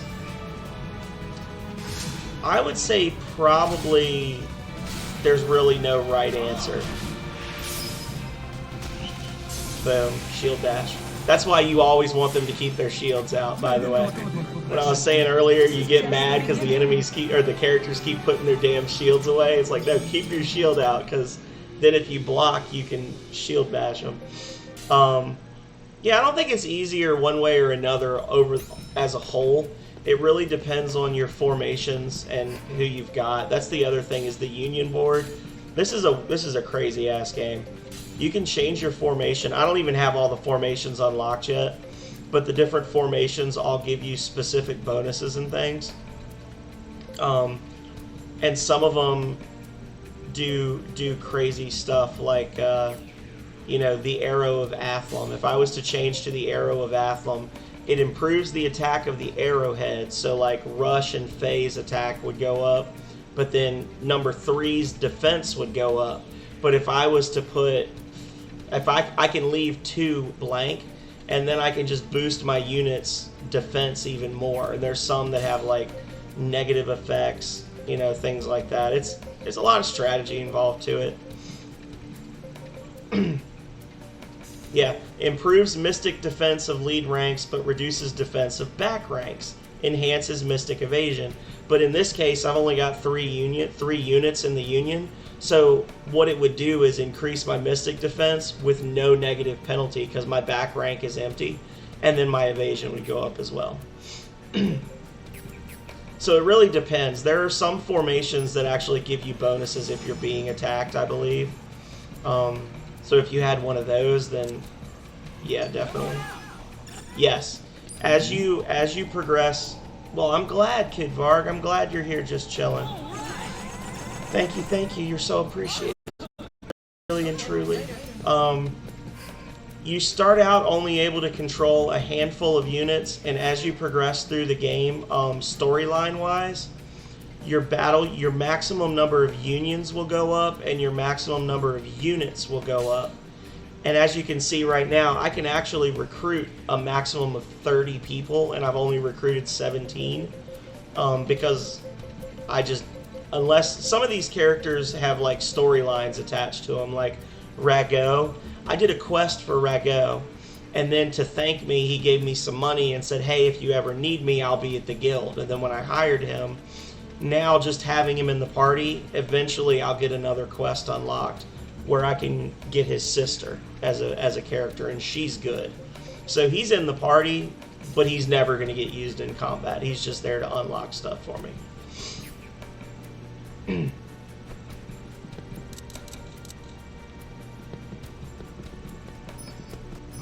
No, no, no. No, no, no.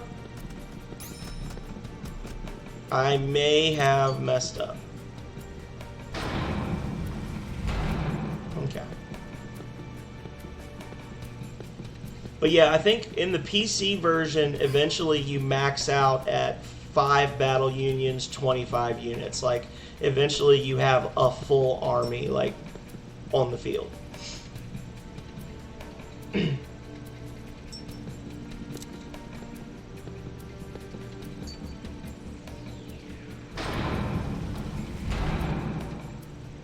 Oh, I don't want to be here. I'm almost positive I don't want to be here. Let's go a little further.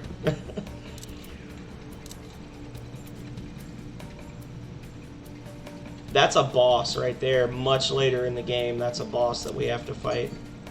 This game is more than happy to let you go into places you're not supposed to be. Right now, I'm level 30. I'm battle rank 39, and I've got... What is this? Is this the time? Yeah, that's the time. It doesn't tell me how long my file is. I'm battle rank 39, and like back in episode 3 of my stream, I opened up an area where the enemies were battle rank 80. Okay, later. I don't think there is I can look, actually. You don't want to have a super high battle rank because the enemies get stronger too. That's one of the issues with the 360 version, is your battle rank actually went up too fast. So like your characters would would level up really quickly in the beginning, but the trick is, like I was saying, when I hire units later, they won't come in. Like if I go into town and hire another union or another unit, they won't join necessarily at level 39. They might join at level 15 or 20 or 25, and they'll be behind everyone else. And as I'm trying to level them up, everyone else is going to level up too. So it's very hard to, if you do a lot of leveling early in the game, it's very hard to have a balanced team later, because you might have 40 levels between your different guys. And the more you try to level the weaker ones, the stronger the strong one gets. And then when the strong ones get stronger, the difficulty of the enemies is based on your most powerful units. So you can actually level up to the point where it's just nearly impossible to win. Battle rank. I want to see what the max is.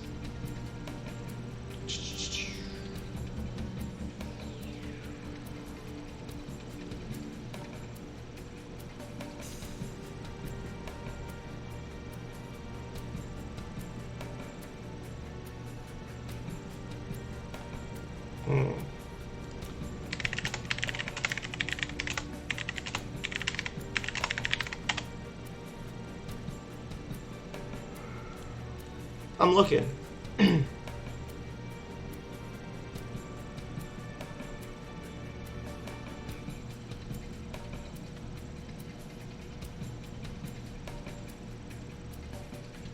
I don't think there's a max. Oh, never mind. Here it is. 200 and on the 360 version, it's 255. I don't know if there's a max on the PC. But 255 is like insanity. Like there's most people try to keep their battle rank like below 60 or 70 for the entire game. Um, it's less of a problem in the PC version because the game levels you up based on total monsters killed and not on ridiculous feats of strength. So it's a little more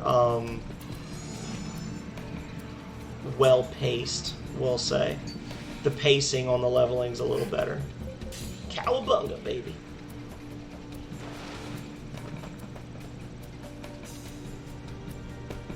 I think this is the area I've already been through.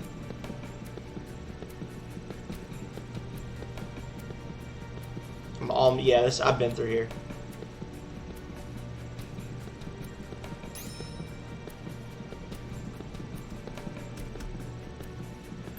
I would really love to find the map so I could see the whole stage.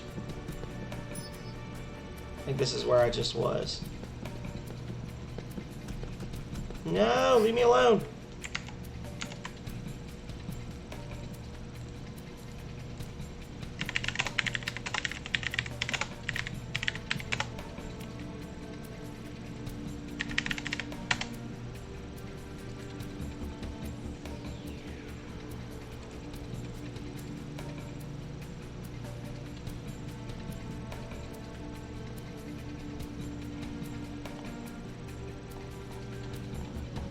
I'm cheating, straight up.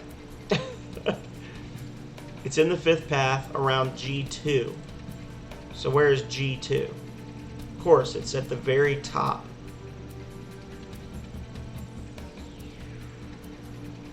Okay, no, I was going the right way. Okay.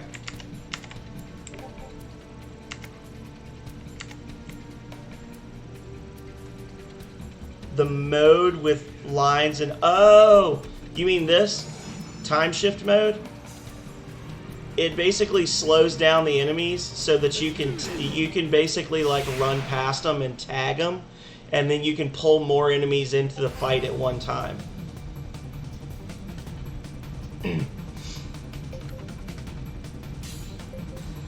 Because the game rewards you with better item drops and you level faster if you're killing a lot of enemies in a single fight. So one of the strategies is like it revolves around using time shift to either slow enemies down and dodge them, or tag enemies so that you can pull a lot of them into a fight at one time. Oh, overkill! He just got an insta kill on one of my characters. Oh please! Yes. Oh. You absolute savage, David.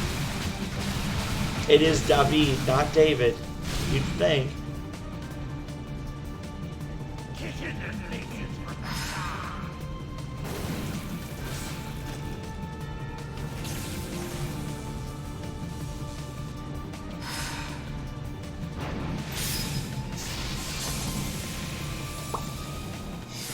I hope I'm grown stronger than before. And you can break down monsters. You can split captured monsters for components, or you can keep them and then sell them in the town. If you sell monsters in the town, you earn... There's a lot of stuff they don't tell you in this game. You earn commerce points, which is basically like an invisible score that as you level up your commerce points, shops will get extra stuff added to them, especially like weapon and armor shops. And there is a New Game Plus mode where your commerce points carry over. So like in the very first town, they have a thing where if you max out your commerce level, there's a guy that sells a sword for like 140,000 gold pieces. So that the idea being that, you know, you would do New Game Plus and then immediately buy that sword.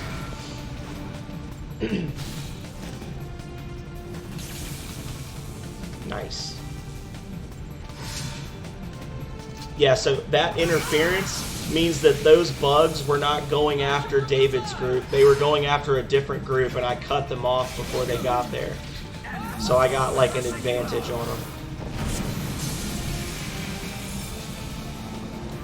The time shift mode or the New Game Plus mode? Both are built into the game. Time shift is an important part of the storyline. Come on out. Yeah, the New Game Plus is something that's built into the game. Okay, later.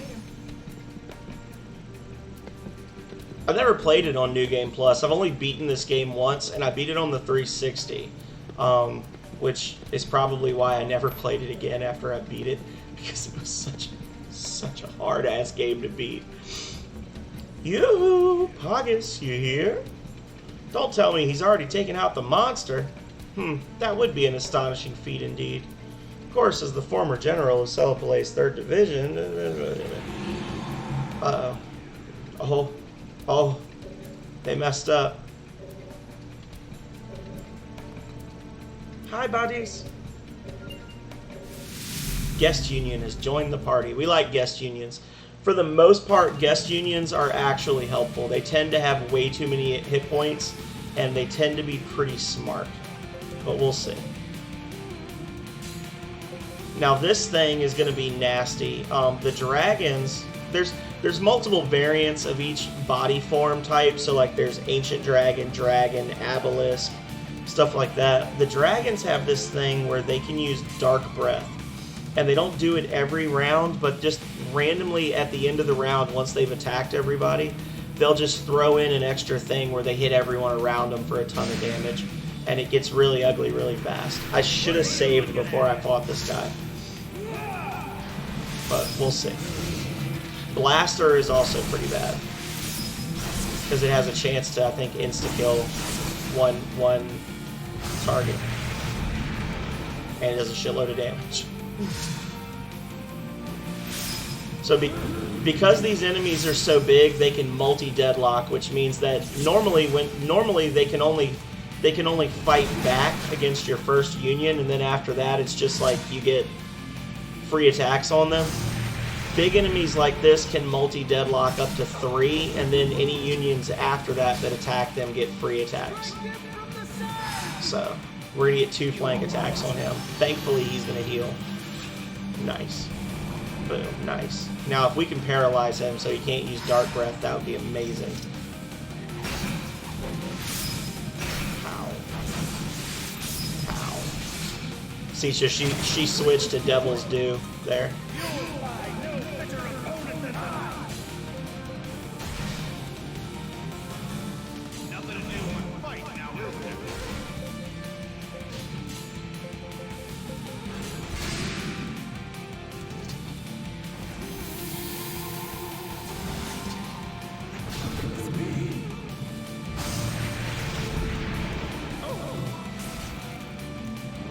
Every status effect. That's rough.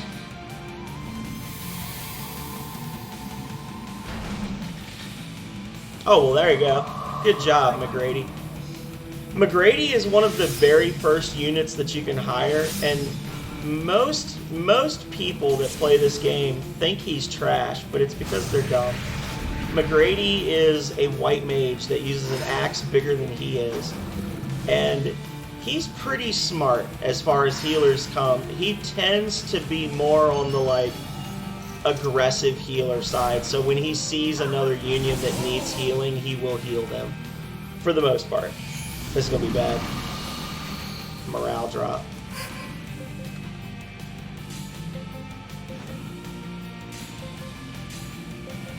And Balsan is just insane. Balsan's attack, I don't know if you've been tracking it, but the main guy in the front there that's got the giant like parasol thing, he does generally more damage in a round than like everybody else combined. Like he very easily does 8,000 to 12,000 damage by himself. And he's another one that you get very, very early, and it just makes no sense how powerful he is.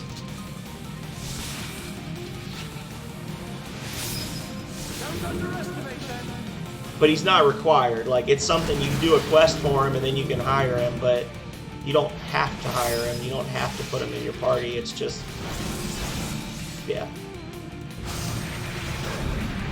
Oof.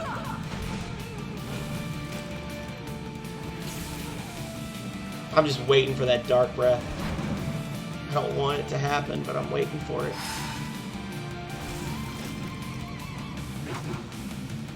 Boo. Kid Vard, you let us down, man. You're the spiky one. You were supposed to finish him off. You whiffed.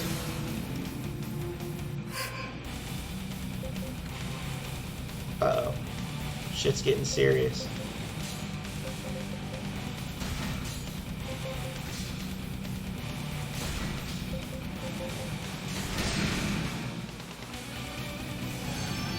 I'm starting to suspect he may be immune to to paralyze. Good job, Pogus. Good job, Mommy Dommy. You healed yourself.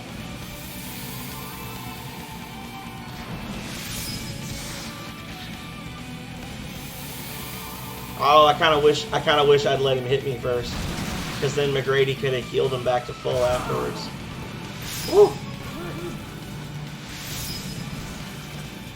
That's a lot of damage. Everyone, that's okay. This is honestly the longest I've had more than 5 people in a stream ever. So if they fell asleep, then we can play till dawn. I'll call out tomorrow. Give me those sweet, sweet views.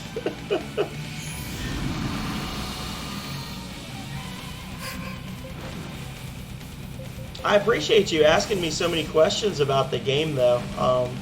Really and truly, feel swapped. As you can see, I like to talk, so.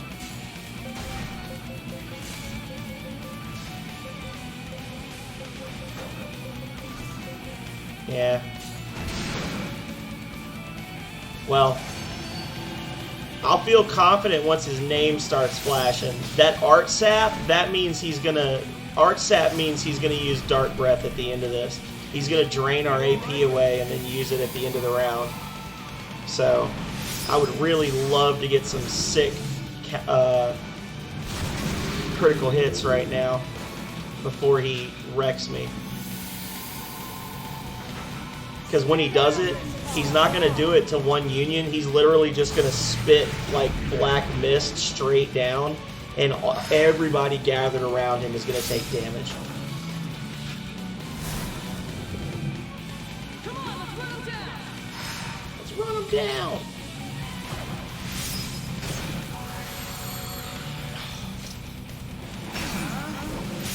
He was going to use something cool, and then he switched. Oh, he's flashing. Silenced. Oh, he couldn't use it because he was silenced. Oh.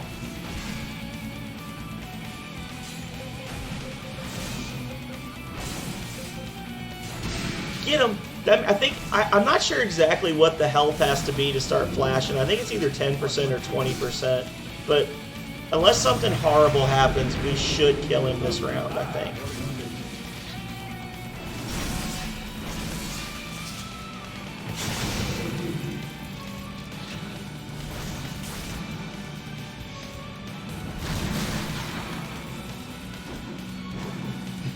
Well, thank you. I look forward to seeing you there. Yes, paralyzed. That means no weapon arts. Not that it's gonna matter in about 4 seconds, but oh, maybe it will matter. Oh, he's still alive. Shit. No.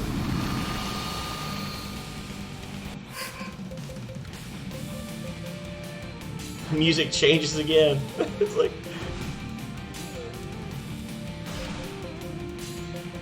I'm trying, game. I'm trying. Going as fast as I can.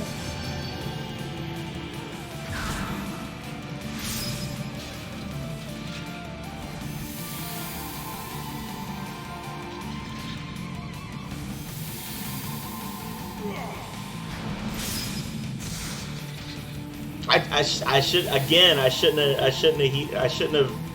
should have failed the perfect that time, because then I could have healed. But whatever. Eventually he's gonna die, right? Maybe. Oof.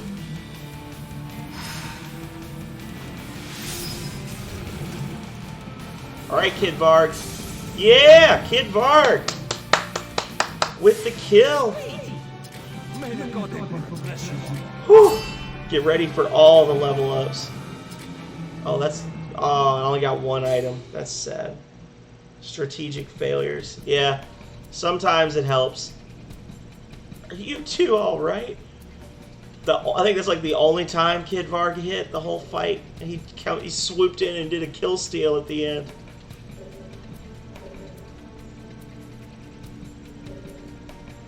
I was so certain I saw the Arco Iris.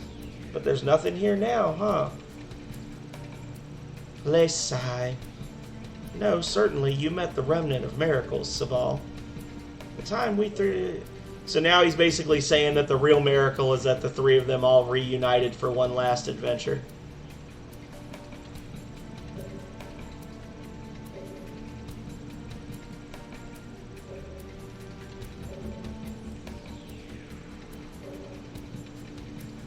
So is Kid Varg a thirsty boy? Does he steal kills and points in Rocket League?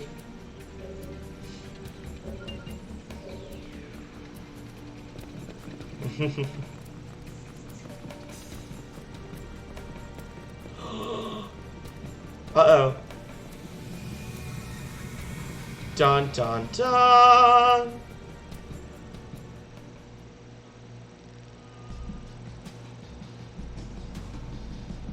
Well.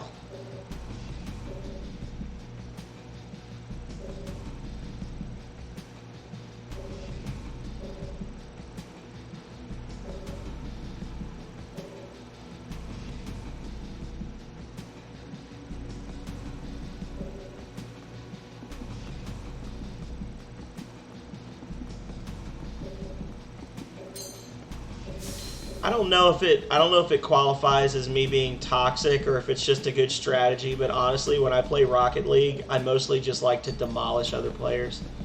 I'm like, oh, you want to score on goal? Well, you're going to have to respawn first, brudda. It just blast through them over and over.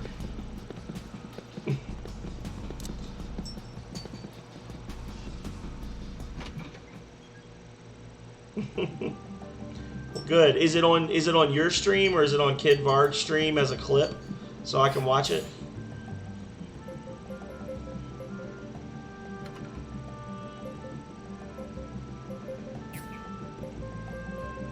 So these are the people I can hire, and you can check out their class, their stats. You've got three basic types of recruitable characters. You've got soldiers, which can only be hired in Athlum, and they're pretty much just trash. Unless you're playing in the 360 version, there's really no reason to hire any soldiers, unless you need one for like a specific task where it's like hire a marauder or something. Then they've got mercenaries, which are these characters. They're all kind of blah. You see these two are basically the same guy. They've got different abilities, I'm sure. Yeah, one's a magus, one's an expert magus, but this one uses a scimitar and a shield. This one uses a cudgel. These guys are never going to really learn anything else other than weapon art. So like Valentine will keep getting better. Valentine will keep getting better at evocations, but he's never going to learn like healing spells or anything like that.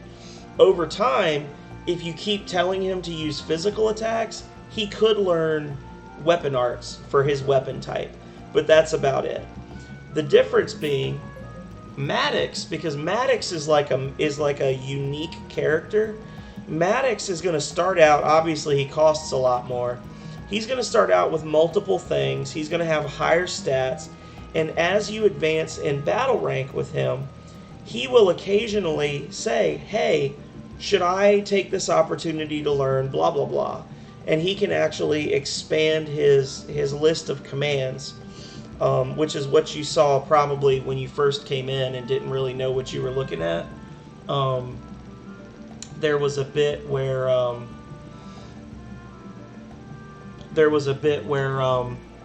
somebody was like, hey, should I learn lotions? And I said, yeah, go for it. Because if they're going to ask, definitely just let them learn everything and then turn off the stuff you don't want later. Yep. I was thirsty. But yeah, Maddox, I'll hire Maddox because he's a one-of-a-kind guy.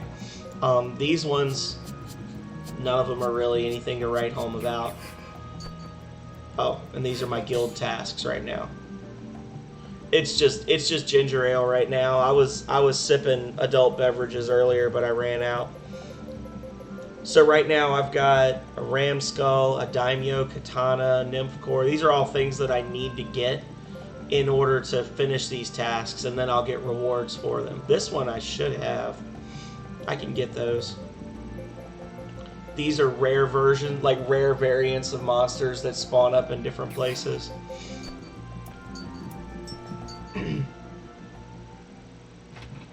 Yeah, this was just Canada Dry ginger ale. I was drinking apple pie flavored moonshine earlier, which was pretty good.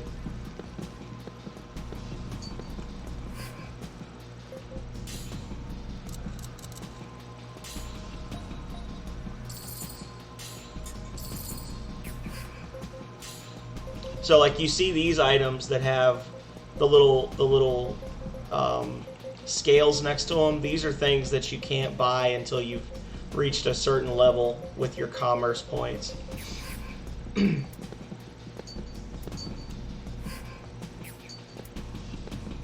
All right, upgrade time.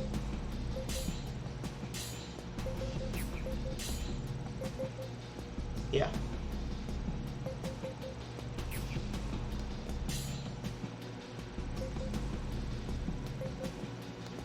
What? What? Why is this a downgrade? I disagree.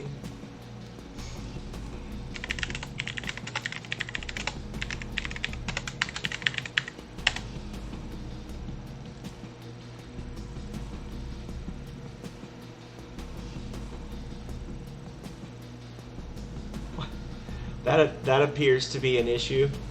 So the game is telling me that that's a downgrade.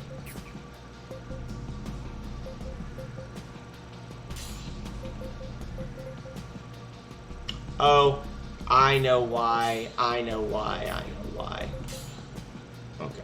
Landworm fluid. So I need landworm fluid. That's the better of the two upgrades.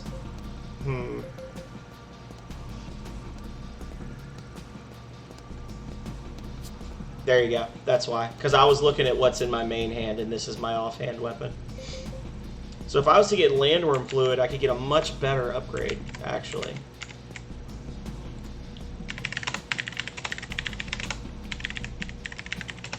Which the landworms are the little bugs that I've been fighting, but they might not drop from everything. Yeah, they only drop from normal landworms. They don't drop from killer insects or anything like that.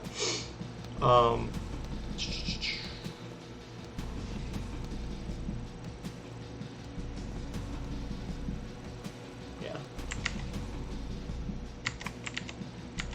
So we'd have to go back to Lava Fender for that. I can hold off on that.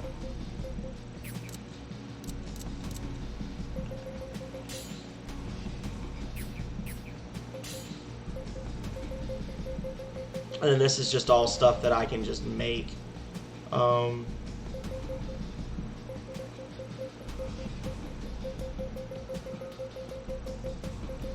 Obsidian Wristlet. That's pretty good.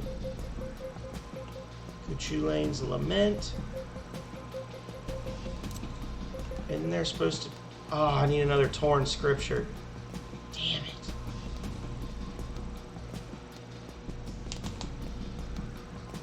You said that shopkeep got quite the forehead. Which one? That one?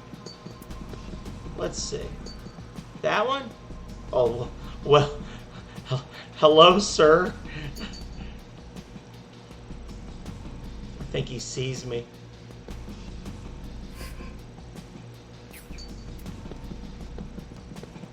Well, hold off on the level ups for now.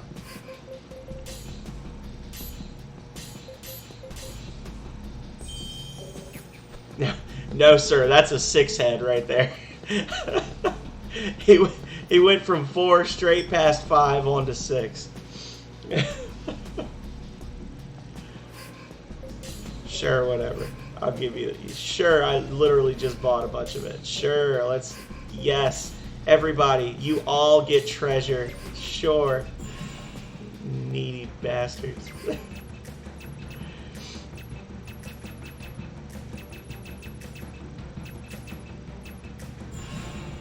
See what they got to do in Celipalais. We've got 2 guilds in Celipalais. I actually unlocked the second one in this area. So, secret guild.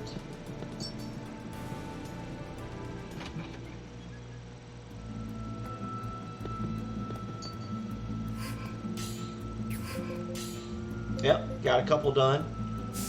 Boom. A little bit of money and some blueprints. Manticore Weekly. So the way these magazines work is they actually will alter the drop rates for certain types of monsters. Sell you an underrated character. What, in this game or just in life in general?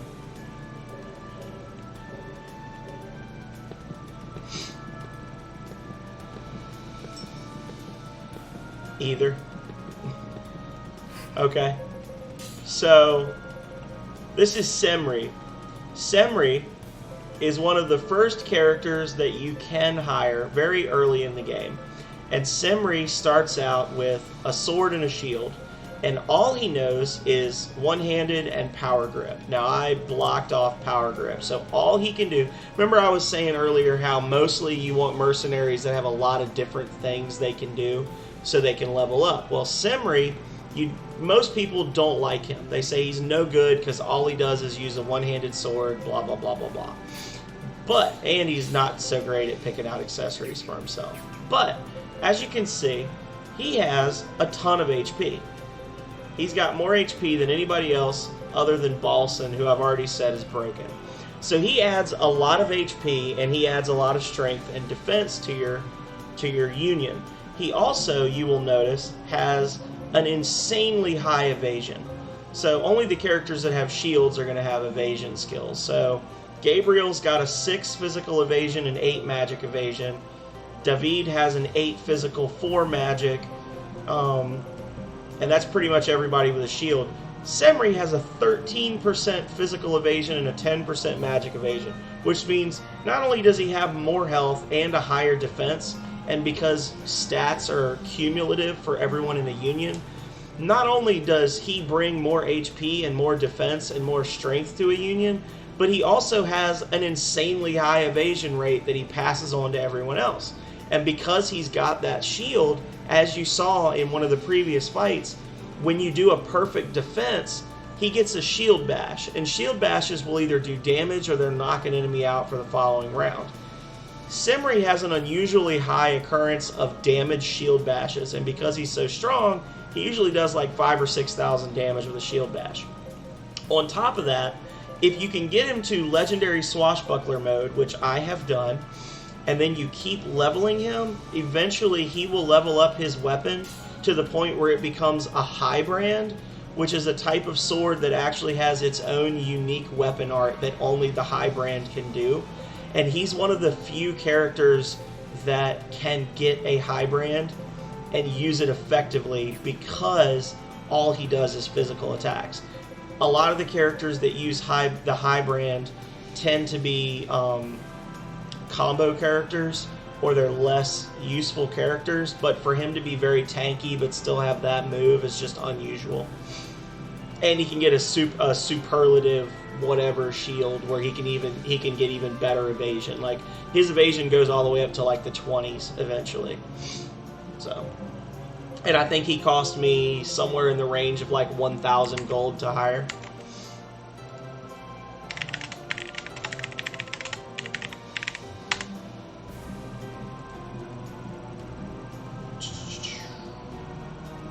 Let's see.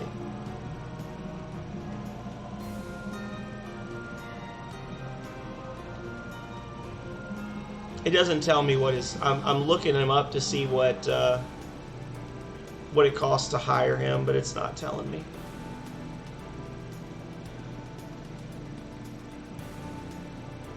Yeah.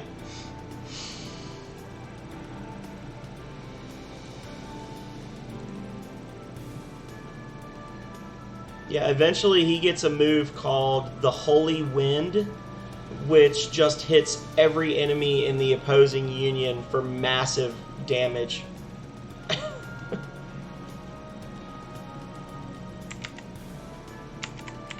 So he basically becomes a grenadier. Did it work?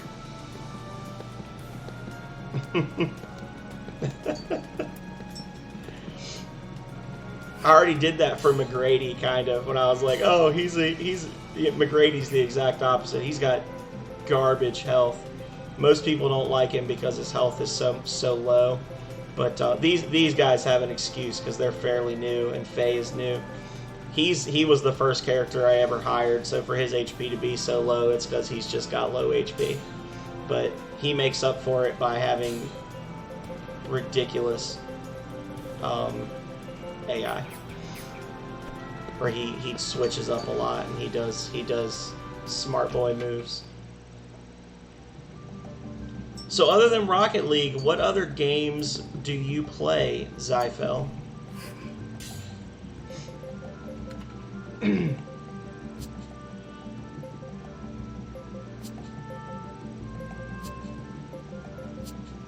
you see these guys are all kind of weak because they've been available for a while and I just haven't hired them.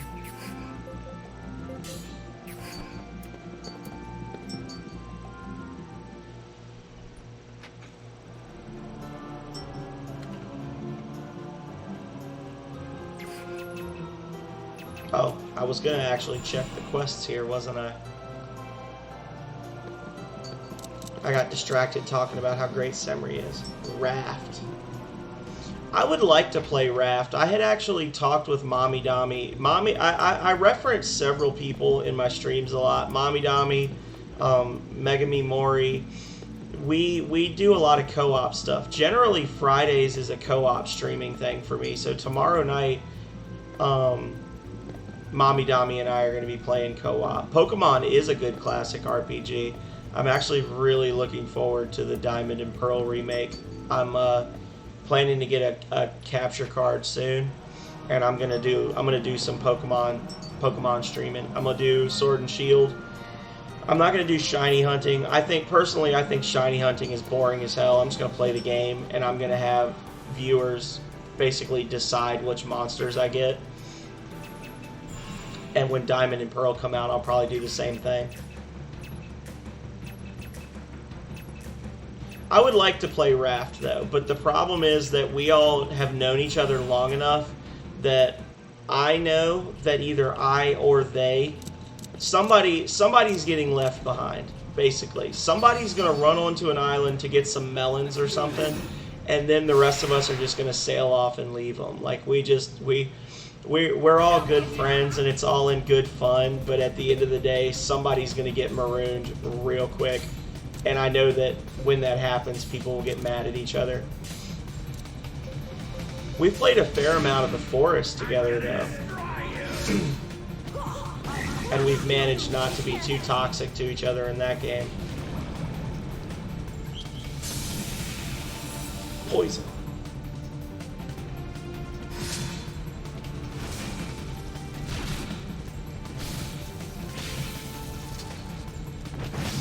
Are you talking about in Raft?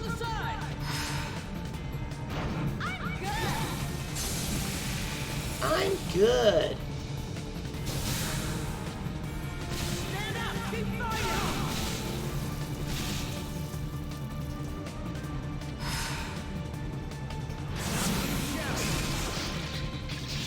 You can't? Are you saying it's just not possible, or are you saying in easy mode you can't break it into multiple segments?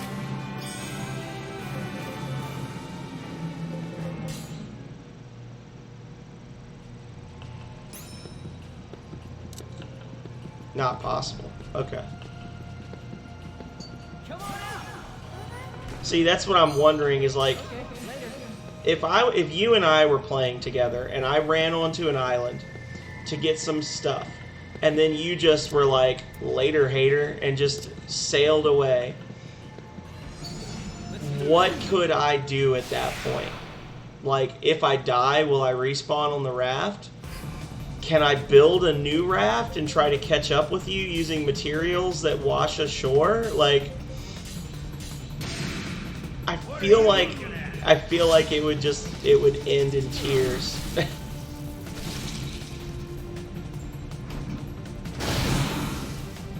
The island will despawn, so then I'll just drop into the water and drown, or the shark will eat me. This doesn't make me... Oh, you respawn on the raft. Okay. Okay.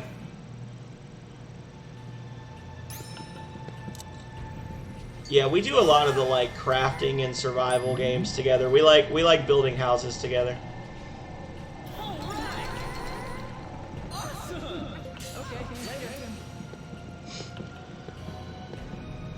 I guess that's one of those things, right? Like when you play, we've actually talked about that before, that like all the games that we like playing together the most are like Terraria, The Forest, stuff like that, where it's literally just like, let's all go somewhere far away from civilization and then build a big house together. Which I guess just means that we're really good friends, right? Like that's what true friendship is, when you're a little kid and you're like going out in the woods and building forts with your friends and stuff, and it's like you're basically just going off somewhere into the wilderness and building a house with all your buddies.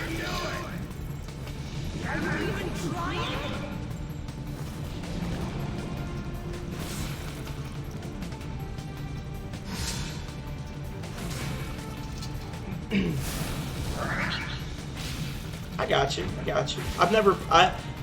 I've seen quite a bit of Minecraft, but I will say I have never actually played Minecraft, or Sea of Thieves. I haven't seen a lot of Sea of Thieves either. Like, that's one of those things, like, I objectively know that those are good games. I just never had the time to play them. I don't want to say I didn't have the time. I've never wanted to invest the time in playing them.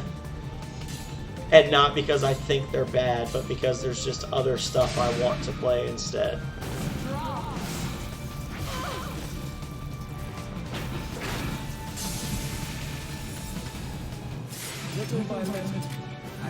Master Monk. Man, oh man. And Fortnite and Rocket League, yeah.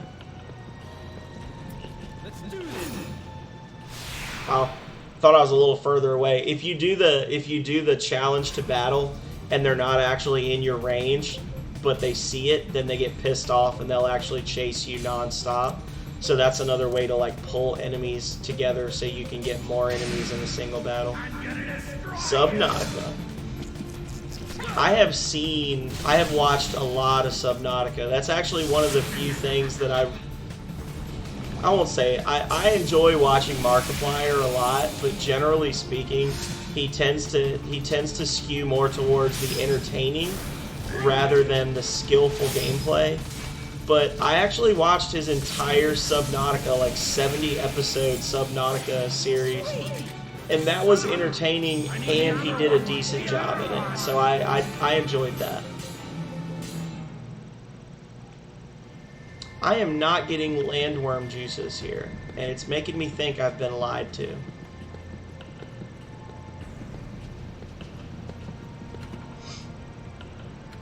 I'm supposed to get landworm juices.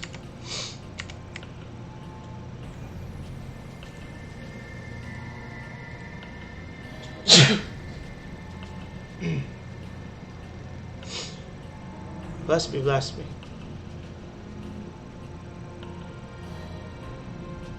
Was it landworm juices? Landworm fluid.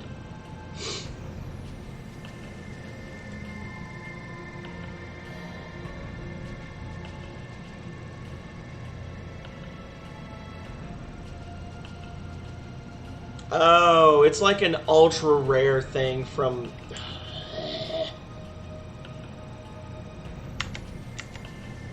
Okay. So it's not based on which area you're in. Okay, I can get this stuff a lot faster then. We'll level up Mr. Diggs. That Mr. Diggs also levels up, by the way. And as he goes, he gets more and more little randomizers and chain things and stuff like that.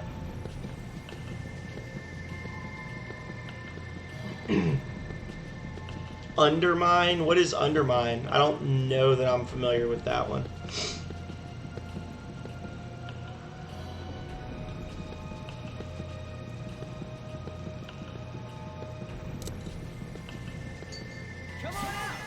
Yeah. Yeah, it's spooky. Once you get down in the water.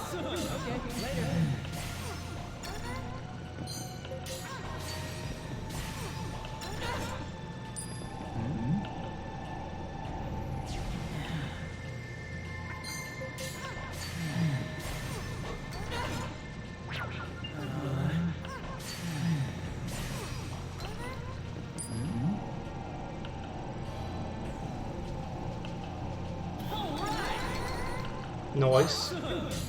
Wait, it's a bunch of crap I don't need, but at least he's leveling up, right? So I'm just gonna head back out, and since it's a drop thing, I'm thinking if I go to Robelia Ruins, I can capture them a lot quicker because they're low level, and there's a spot where you can fight like 11 unions of them at one time. So.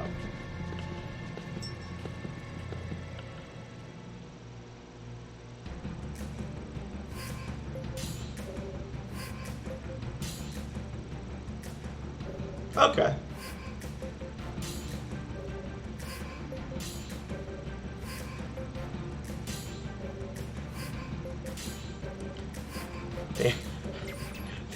They all need so much stuff. Please, please leave me alone. Quit asking me for things. I am not your mother.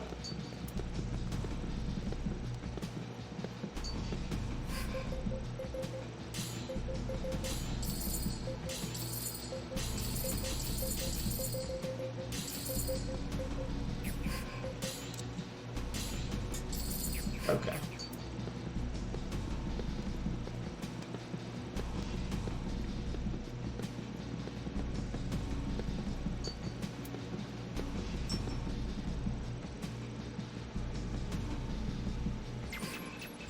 All right.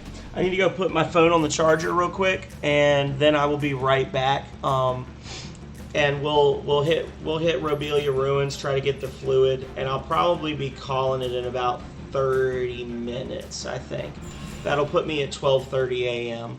And I do have to get up in 5 hours to go to work, so. But I am having fun, so. Stayed up later than I normally would. But yeah, just give me 1 second, y'all.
It's hot in here.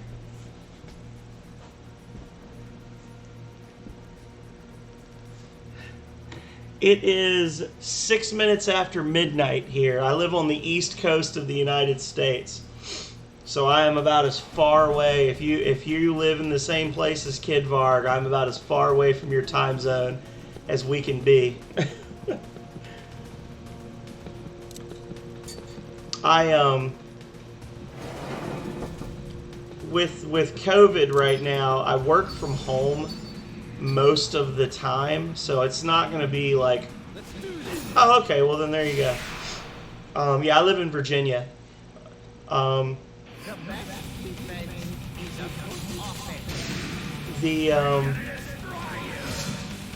was I saying? Oh, most of the time I work from home. I go into work 1 day a week into the office, and the rest of the time, unless there's something crazy happening, I literally just, I'm sitting here working. So, which we just moved into our house. We used to be in an apartment that was like half the size of where we live now, and it was pretty rough. My commute was like 17 feet, and it took a toll on me. But it's not so bad now. I got, other rooms I can go to and things like that. So. Let's do this.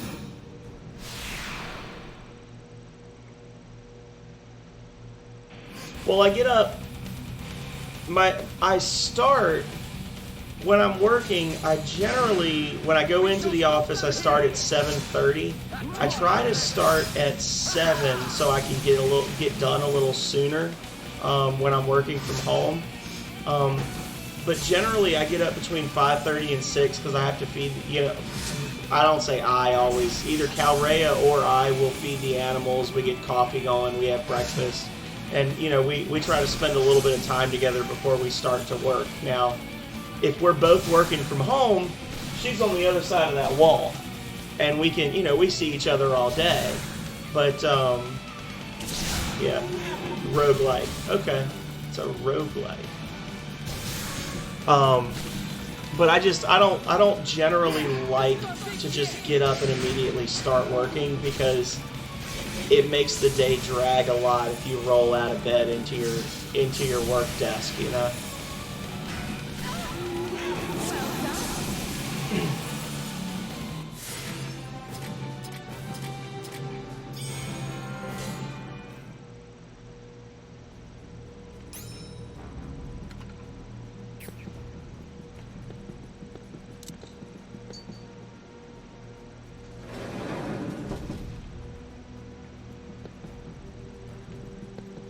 Let's do this. Let's do this. But yeah, that's one. If you want to call it a positive thing, one positive thing for us from COVID is Calrea and I have been dating for almost 3 years now. It'll be 3 years next month, and we moved in together pretty quickly. I think we were dating like maybe 6 months when we got an apartment together because it was convenient and we wanted to. But COVID trapping us together for an entire year, and we didn't go crazy. We both work for the same agency. So we work at this, like normally we work in the same building and then we come home and we live in the same building. But us basically being in a 1,000 square foot apartment together for a year and never going out unless it's to buy groceries, it's pretty clear we're probably in it for the long haul at this point. So we went ahead and pulled the trigger and bought a house, which we might not have done under normal circumstances, but we needed the space, and like I said, we haven't killed each other yet. So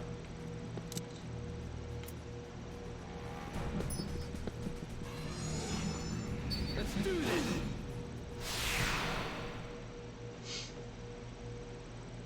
we actually made the offer on it back in November, and the offer was accepted, and then it took 6 freaking months to get moved in. Like we put in an offer, we signed our offer like the 7th of November, and we moved in here, so I guess 5 months if you want to be technical. We bought the house in March 15th was our closing date, And then we couldn't even live here for 3 weeks because it had to have some stuff done to it before we could live here. And the repairs, the people doing the repairs were dragging their damn feet. And I finally threatened to call the Better Business Bureau on them. And they, as if by magic, worked us into their schedule like the following day. So, you know how that goes.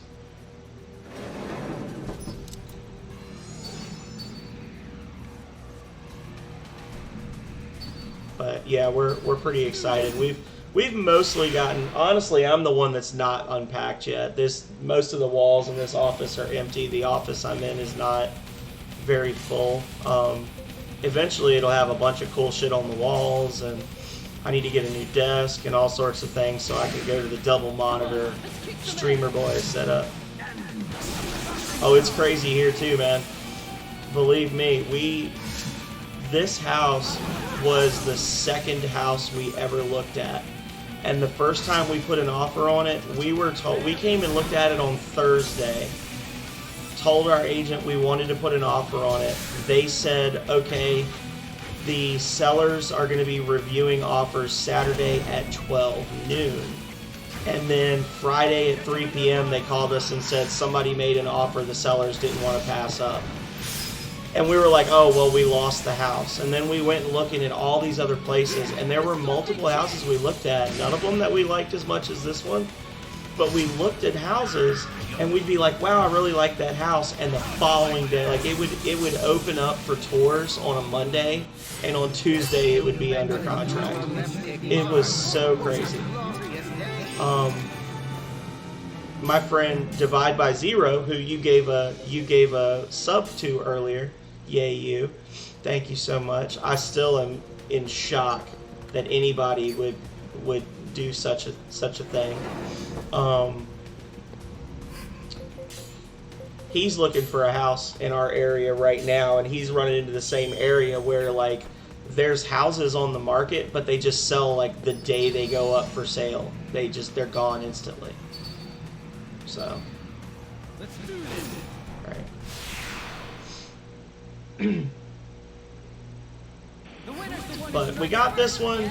We're happy with this one, and I'm gonna destroy you. we were able to afford it.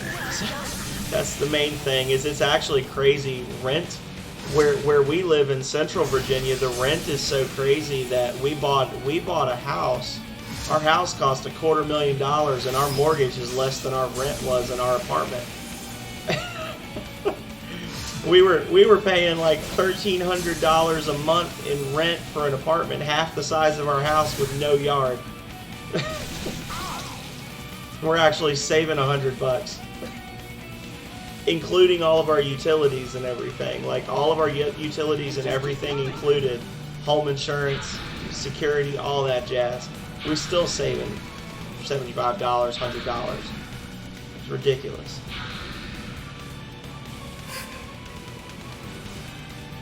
Yeah. That's because everybody likes Canada, right? Everybody likes Canada.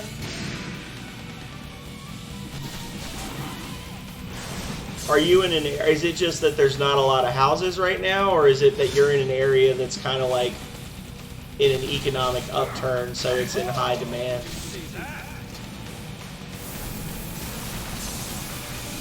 Oh, see, Caustic Blast, it hit a completely different union and wiped them out too.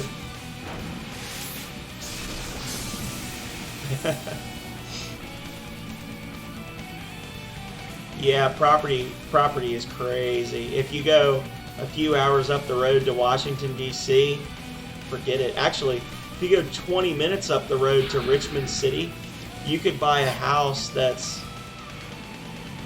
the same square footage as this, with a yard that's like 20 feet square, like 20 feet to a square, or to a side. And you could expect to spend $500,000 or $600,000 on that house.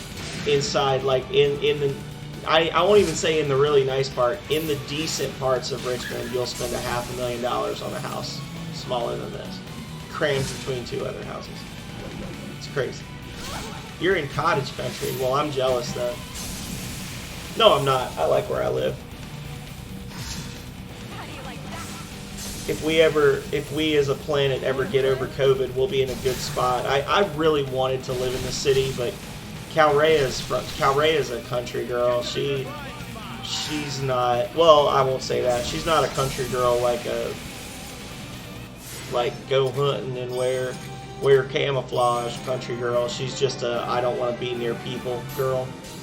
So, yes, landworm fluid. So this is pretty much as close to the city as she's ever going to live.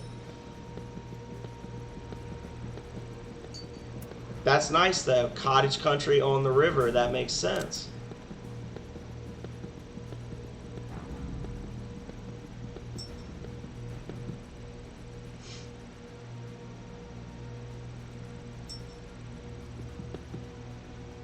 Richmond's not super big. The thing with Richmond is Richmond is not a very big city, but also Richmond seems big, but it's actually not too crazy because a lot of it is just businesses. There's not a ton of people that live in Richmond. So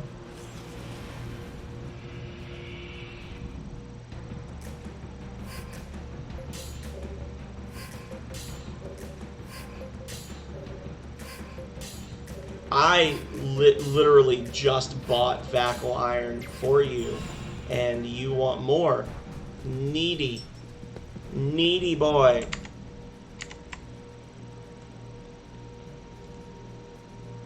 So out of all that, we got 1 landworm fluid. And we need 3.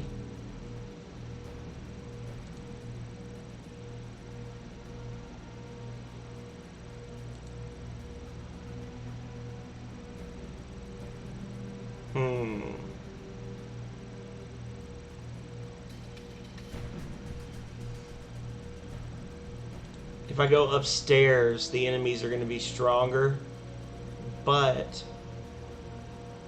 I have a higher chance of capturing them.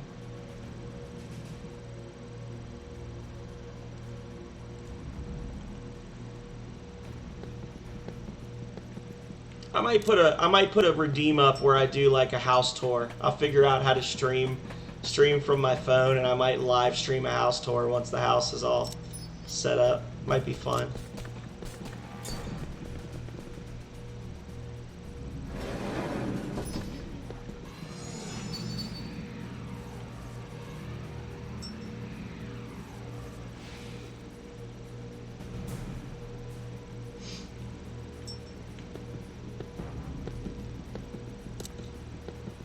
Are you like super far from the city, or are you just like comfortably outside the city? Let's do this. All right, so that pissed him off real good. So now he's got a little angry face. He's gonna come after us. Come on, mean boy. Oh no! Get away! Well. Let's do this. That's true. I could do that. Have something, have like a total channel points spent goal or something like that. That'd be cool.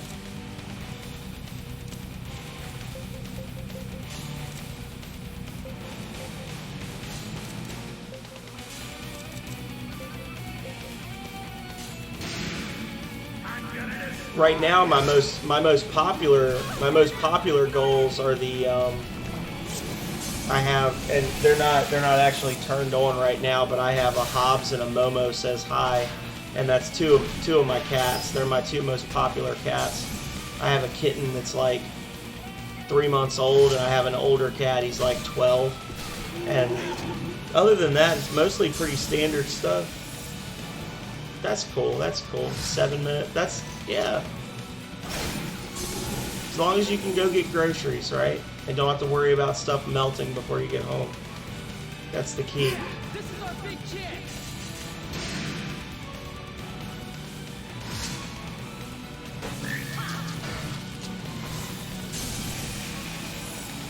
Yes, we got a capture there.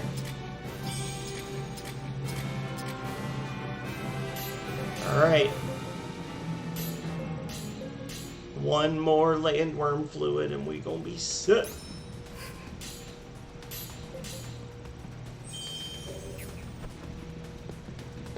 So this is another problem with the whole battle rank thing, is just trying to farm items to upgrade your gear.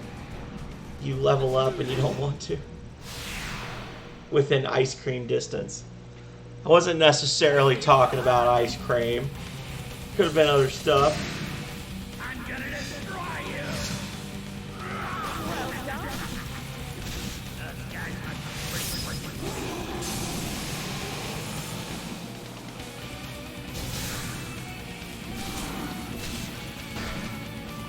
Attack them from that right. Yeah, I was gonna say, like freezer pops. Like rocket pops.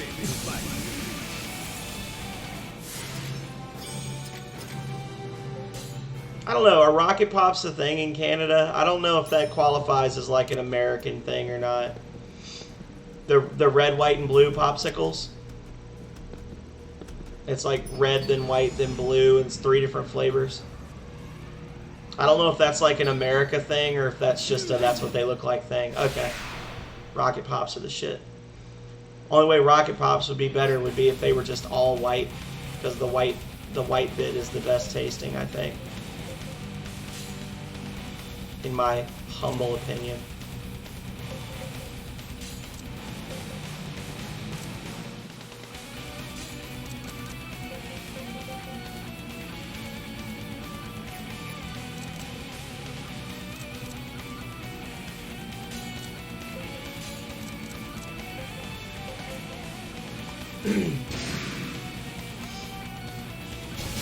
Oh no. Oh no, I got distracted. Pushed the wrong button. Oh, might still be okay. So say if I hadn't, if me failing that is what costs me the quick win, then I'm gonna be very sad. The ultimate frozen or cold treat on a 35-degree day. I'm assuming you're talking Celsius. Check this out.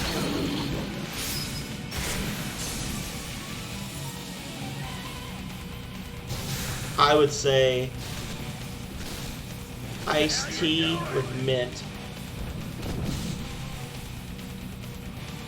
But I'd be lying.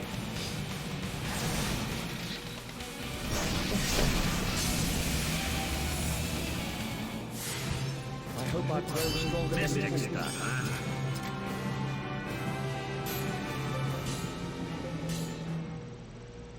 In all honesty, I have been known to like I don't make the really gross like super sweet tea that America is famous for, infamous for, but I will make tea, and then I will occasionally like put it in a bottle or something and put it in the freezer.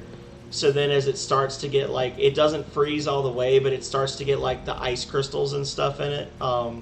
And then drink it to where it's like so cold it almost hurts your throat to drink it, and that's pretty refreshing on a hot day to be sipping some extremely like a slushy, basically like a tea slushy. Come on out.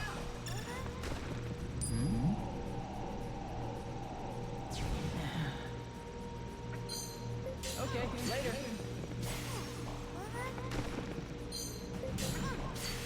Well, I would like to fight some more landworms, please. What about you? What's your #1 frozen treat, Zyfel? Pina colada. That's true.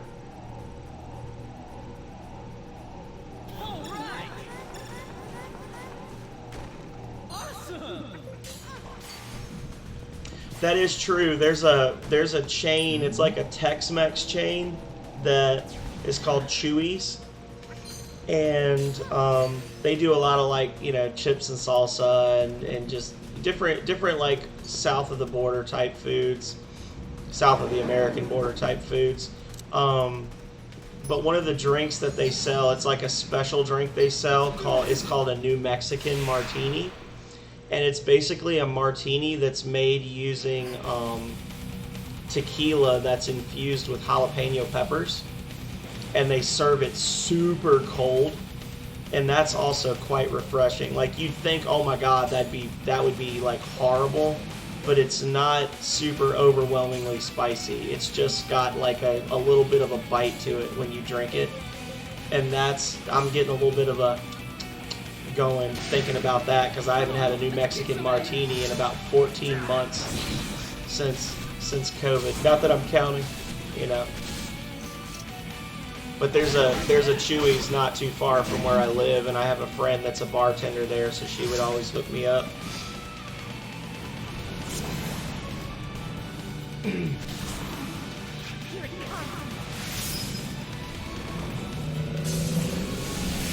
Got him!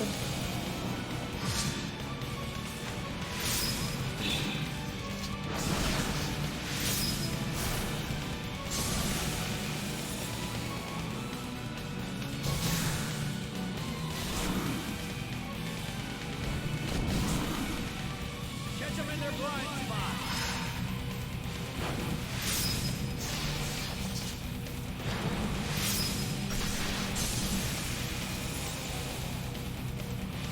This is our big chance.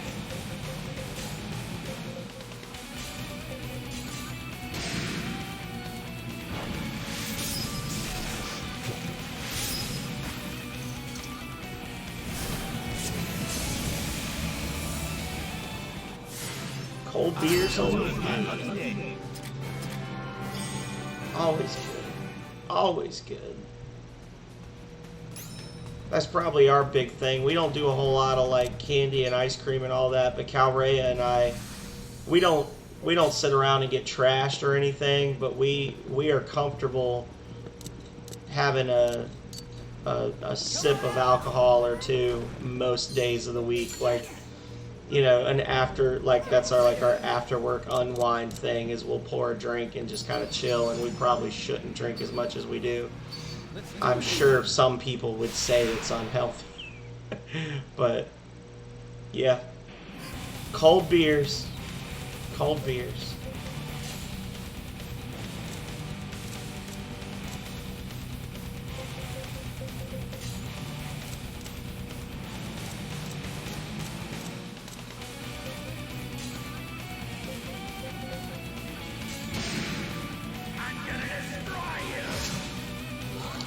Beers, I like stouts and porters.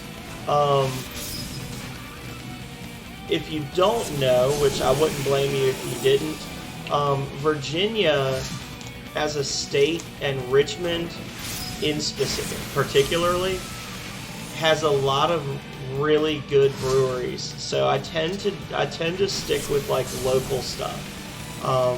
Probably Hardywood. Hardywood's would be one of my ones. I like, what is it, the Old Rasputin Stout. I've got a couple of things downstairs that I need to try. There's a new DeClaw. They've got, I don't know if you're familiar with, they've got one called Sweet Baby Jesus. It's like a chocolate and peanut butter porter, I think. And this is one that's like, it's like a coffee porter that they make. I do like coffee stouts and coffee, you know, it's basically like dark beers. I'm not a big fan of like IPAs and that kind of thing.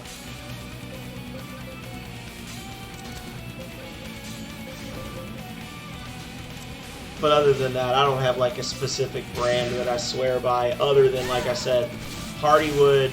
Hardywood is the local favorite in Virginia. Bold Rock if you like ciders, and then if you like moonshine and stuff, then Belle Isle Brewery.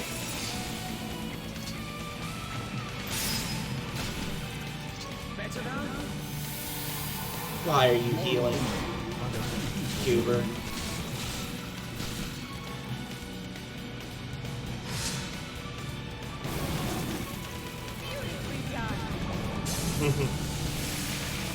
I guess I'm just a fancy boy.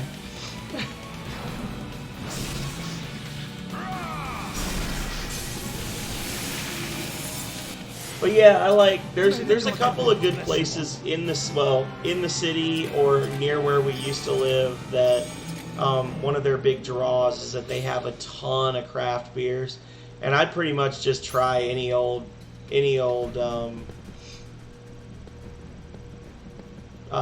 stout that they've got. I'll try it at least once. And there's one I can't remember what it was called, but there's actually a strawberry. There's like a strawberry beer that's kind of popular around here. I can't remember what it's called now.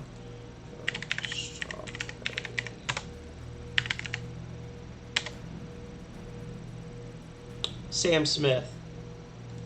Sam Smith organic strawberry. If I'm gonna drink a lighter beer, then that's what I drink. Those things are fucking tasty. Sam Smith organic strawberry. I know I sound like a fop.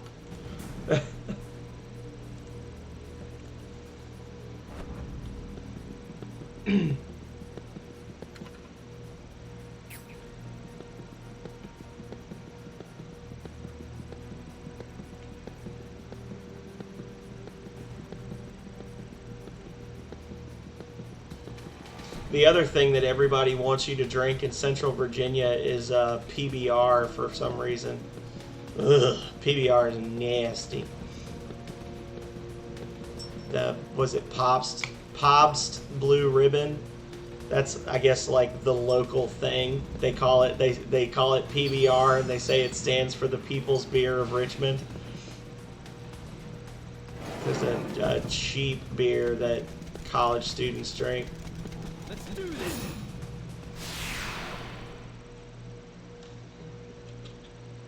Shall we attack?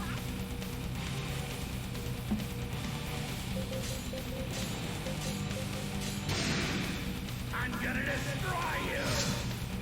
I don't know if I'm going to get that last landworm fluid tonight. Unless this next fight yields me a lucky capture.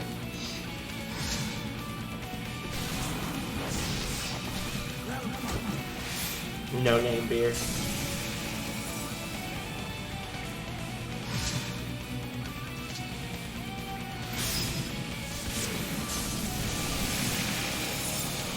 Homemade beer. Catch them in their blind spot!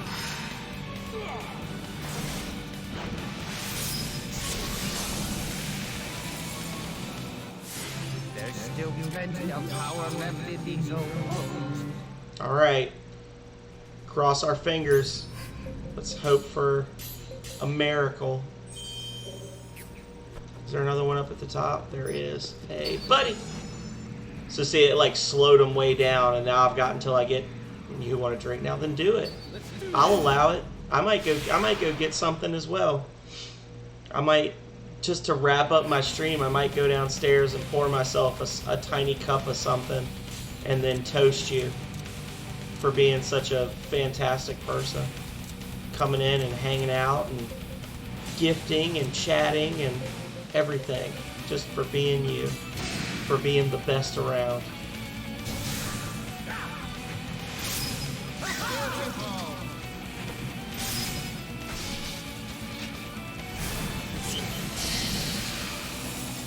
So what we want to see when we kill one of these unions is we want to see enemies not disintegrating. That means that we've captured them. We also want to actually see characters making contact when they attack stuff. That'd be nice. Sounds good to me.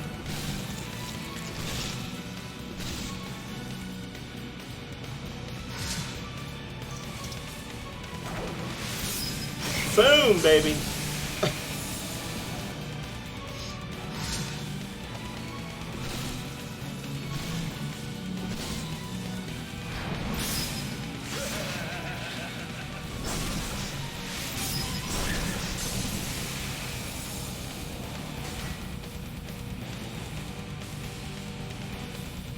This is our big chance. Uh-oh.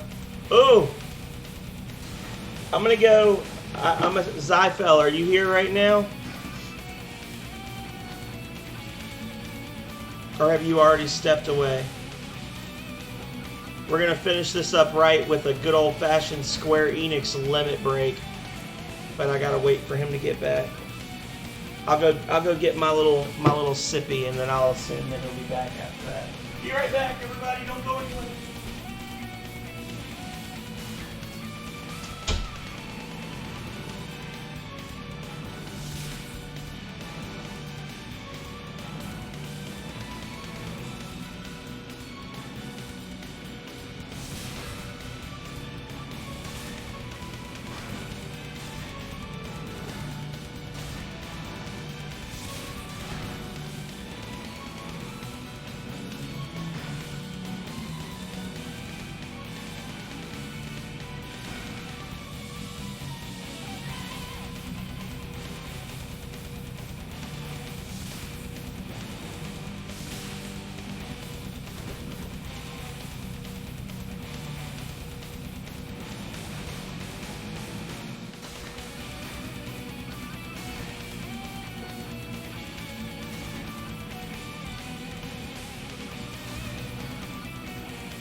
got it.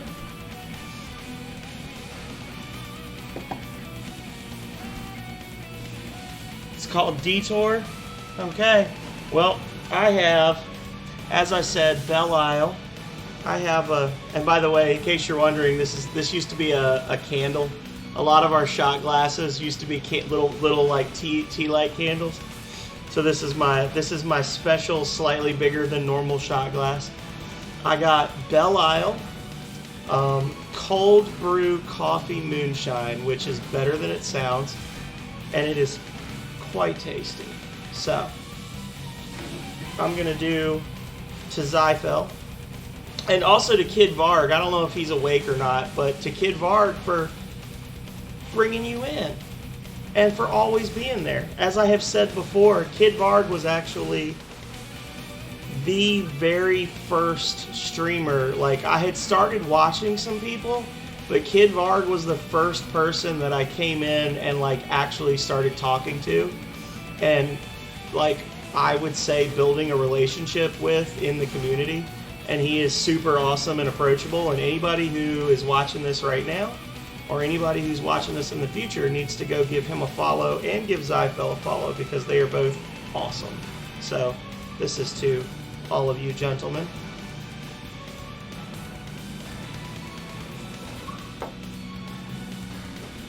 And now we're going to finish this battle up right with a limit break.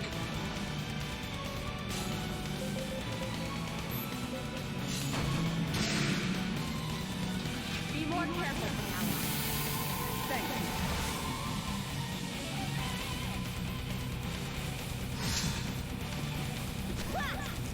Oh, I hope they don't.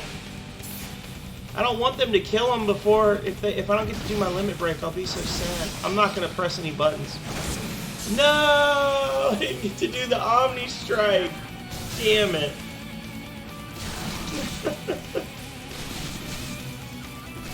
Shoot. Catch them in their blind spot. So Rush's limit break. Later on, other characters get limit breaks as well. You have to have really high morale, and you have to meet a bunch of different prereqs to unlock one. But Rush's limit break, he activates his time shift, and then basically like everything goes into slow motion, and he almost does like a Naruto thing where he's like punches them from the front and then appears to the side, and then he jumps around to the other side and does like a spin kick, and then he appears behind him and does this big uppercut that causes an explosion, and it's just so over the top silly. Well, I didn't capture a fluid from that guy. Kid Varg is the most awesome of lads. Okay, later.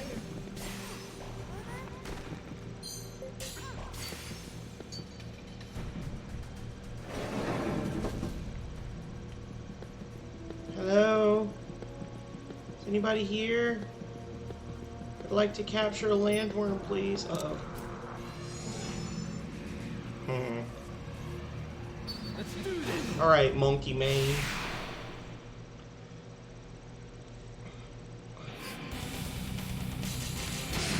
Yep. We shall stop them here.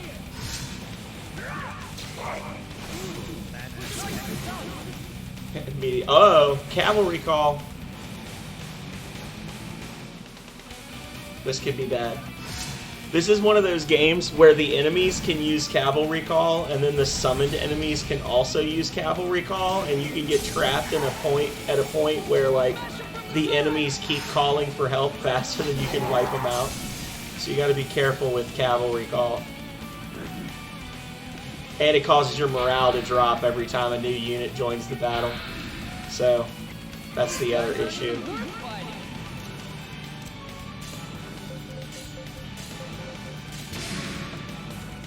We gonna kill him. Ooh, no, monkey. Not stronger together.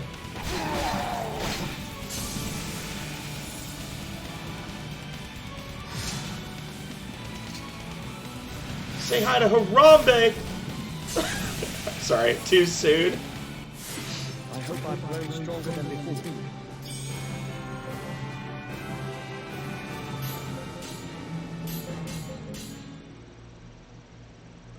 Yeah, it makes me sad though. I was telling Calrea the other day, I used to, when the markets kind of collapsed with COVID, I got out before I lost any money. I know some people have made a big comeback since then, but the thing that I'm most upset about is, like, for maybe a year, whenever I would buy, like, I would get like maybe $50 worth of stocks every time I got a paycheck. So it was like I was building up my investments. And anytime I had leftover money, I would buy Dogecoin, which Dogecoin at the time was like $0.0001 per coin or something. It was like 1/10 of a cent per coin. And I had something like 6,000 Dogecoin that I had paid a grand total of like $18 for. And now Dogecoin is like 50 cents a coin. And I basically could have paid off my car with fucking meme money, with joke money. I could have used Monopoly money to pay off my vehicle a year early. Yeah, so I don't have any stocks right now, but I am aware of the stock market. I do keep track of what's doing what. Hopefully in the future I'll have a little more disposable income, because that's really what it has to be, is disposable income. Why do you ask if I follow the stock market?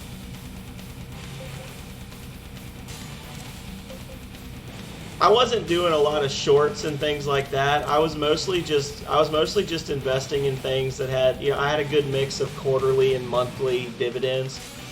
And I was basically at the point where I had a couple of stocks. I had a couple of stocks where I had gotten enough of them that, like, every month I'd get enough of a dividend back that I could buy another one. So I had like, I don't know, I had like a couple hundred PSEC stocks. So PSEC was like 6.28 at the time, and I was getting 6 cents per stock per month. So every month I was getting another PSEC for free, basically. Stuff like that.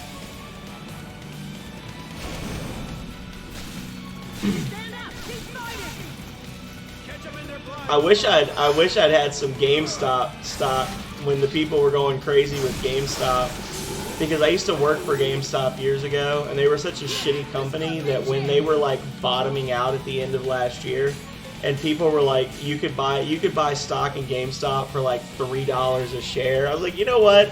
I'd like to buy some just to to wipe my proverbial ass with it. Just basically be like, yeah, fuck you, GameStop. You're a shitty company. And that's just another one of those things. I was like, if I had done that just out of a sheer salty, if I was just being a salty boy, I could have made so much damn money off of GameStop stock. Of all the stocks. Freaking GameStop. Divide by Zero is the one you want to talk to. Next time he comes in, you want to talk to him about stocks. He used to actually like manage portfolios and stuff, I think, for a living. He's the stock master.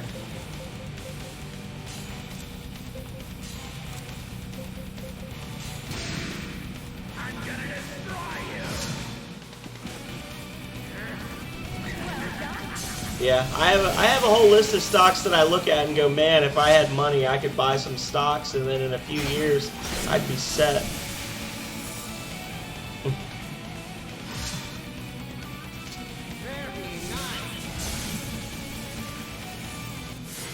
Son of a mystic, I need the other one. The other one. Oh, I saw purple. Yes. Got that fluid.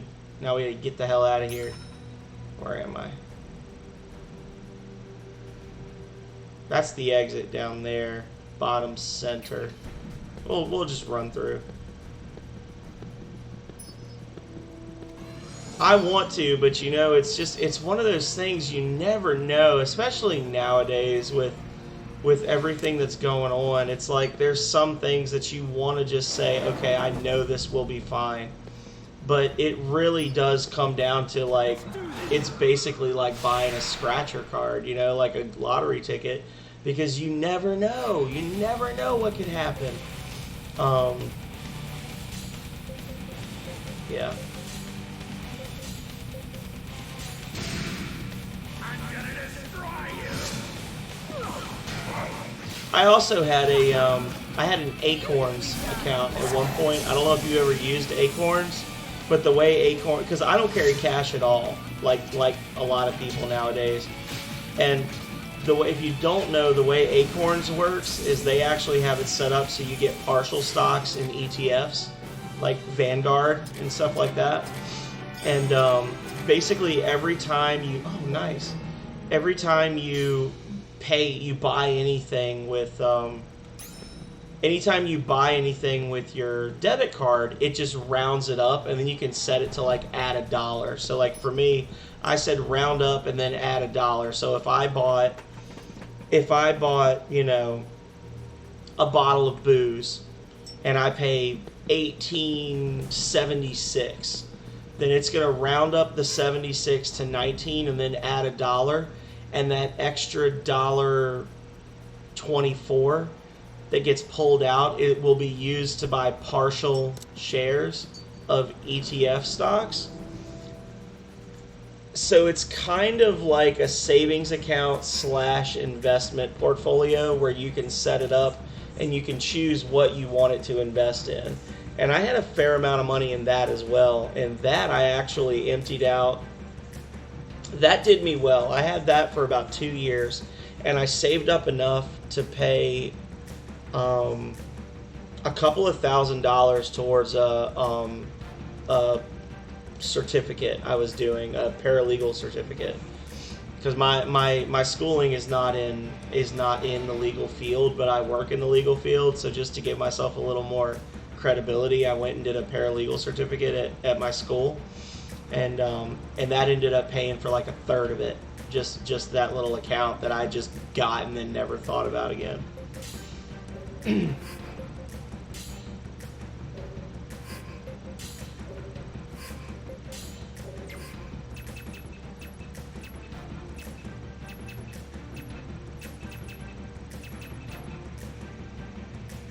guess the next place we want to go would be Athlum. Well, I don't think we have any enemy. I think we were just breaking down everything. Oh, yeah, see, look, 58,000 gold piece shield. You think that might be some end game gear that I've unlocked with commerce points? Yes.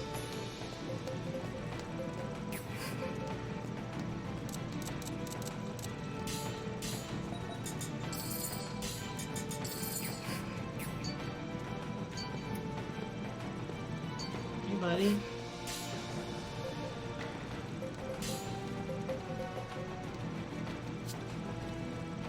That's a nice upgrade. That's like a 50% increase in damage. I've been waiting for this. Oh my goodness. Gimme, gimme, gimme. And the next upgrade is that, the Land Insecta Talon. I think that's the big bugs.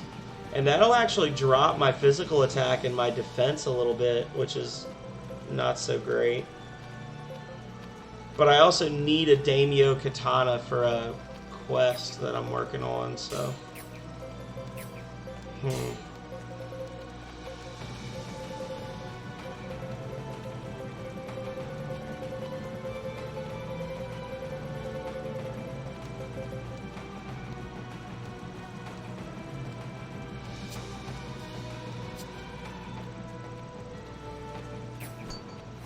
what am I wearing on? Oh, I've got the Cimmerion on him. Why? Here, I'm gonna build some Agony Greaves. I really would love to build the Dragonfly, but there's a trick. You'll notice a lot of my moves, they have descriptors like Nimble and Mighty on them. And that's basically affected by what type of weapon I have. So like, you can have a katana, and you can have a katana that's keyed for fast attacks or strong attacks. And in this case, the Dragonfly is built for strong attacks, but my previous katanas were built for fast movement. And that's why everything says swift or nimble. But if I was to switch to the dragonflies, which are only a little stronger, but they do have that +4 venom, so they have a high chance to cause poison or insta-kill enemies.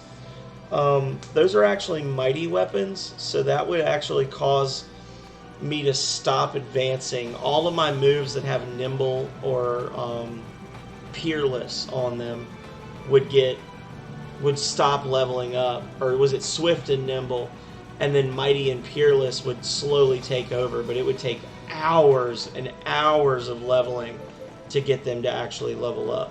So that's a pretty cool looking axe. It's neat.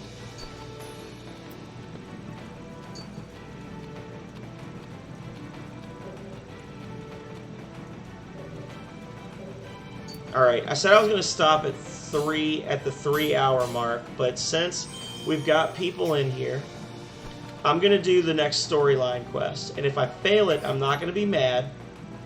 Probably. And then once that happens, I'll be set up to finish the remaining, because like basically I've got to do this battle, and then after this battle there's one more storyline point. I have to go into a dungeon, and when I finish that dungeon, all but 3 of the side quests that are currently active will vanish. So this next episode that I play is going to just be a lot of side quests. So here we go. Thought it would ask me, are you sure? But, you know, whatever. Close in, close in, close in. So now you get to see like an actual boss fight, Zyphel. So those two in the front, the chick with 2 swords and the giant boy, those are both bosses. And they're going to keep calling in reinforcements and stuff. If I lose, I lose. I hope I can't remember, did I just save or not, but the game is pretty good about auto-saving, so if I didn't save, I'll be fine. It'll have auto-saved the last time I left an area. Yeah, Roeus, and this is the guy I was talking about, the victory cry bullshit, where he just, like, sinks your morale to nothing.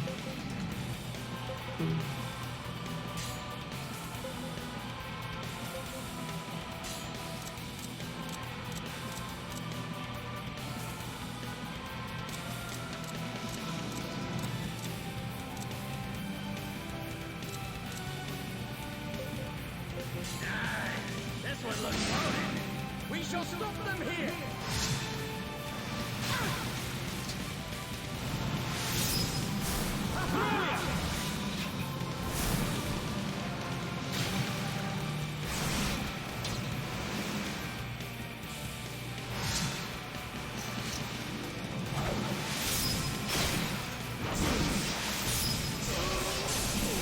Got him!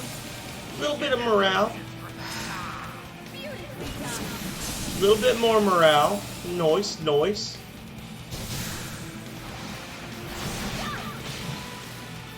So this is a guest union. This is actually the last of the Celipalaean army that we're trying to rescue. They're probably not going to make it, but that's okay. More reinforcements.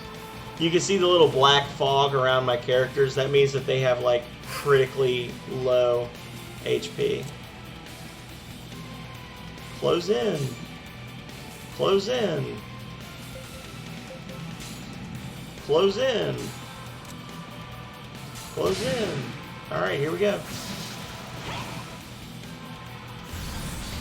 Nice. The all physical unit just upgraded its intelligence. Good use of a turn.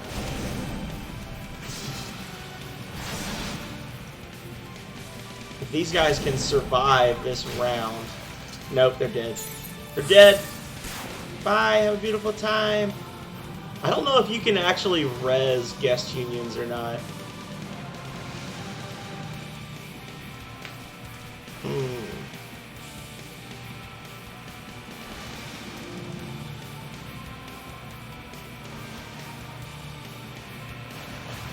Oh, Lord, he coming.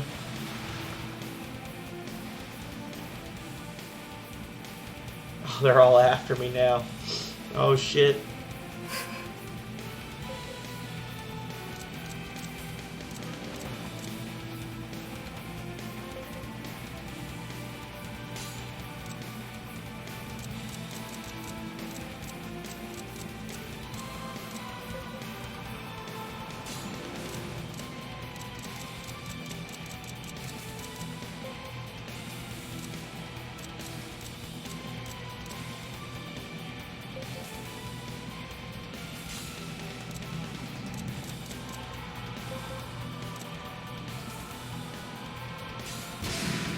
Alright. Let's pray for it.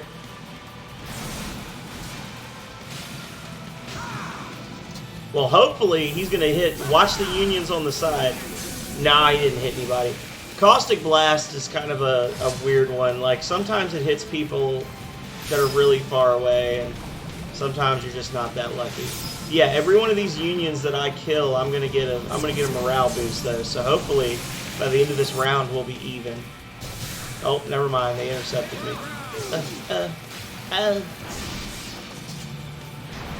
Look, we have a volunteer, y'all. That's all I can say. Whenever Balson's group gets intercepted, it's like, oh look, a volunteer. I volunteer as tribute. Yeah, these guys are rough.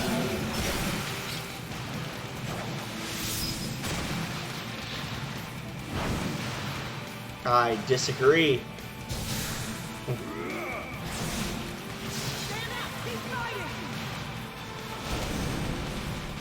Damn it! They're dead. They're totally fucking dead. Yep. It's the flank attacks, man.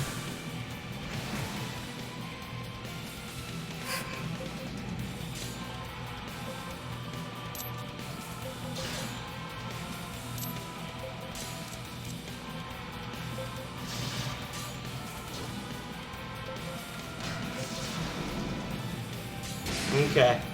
I'm gonna end up giving up a raid lock on this one, but I gotta get their numbers down quick because they're gonna wreck me if they keep getting flank attacks.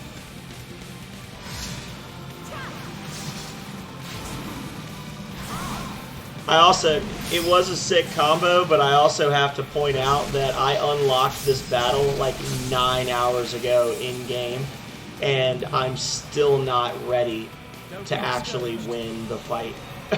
So, a little ridiculous.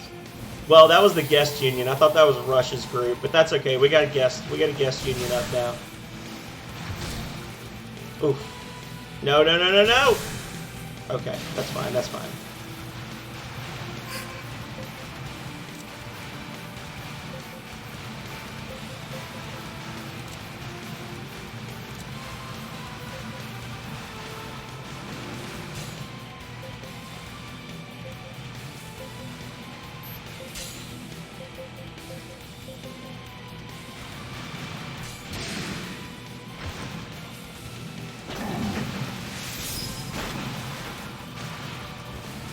Oh, I hit the wrong button!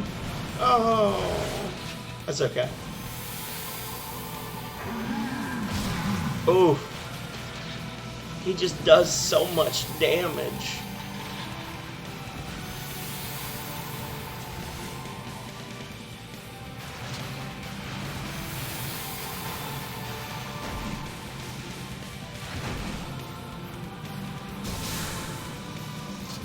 Oh. Well, they're dead. Oh, they survived. Holy shit. Yes, please heal me for the love of God, you beautiful bastards. Oh, that worked out pretty good. Now I just need David's group to revive Rush, and we'll be okay. But he's not going to do it because he's a piece of crap.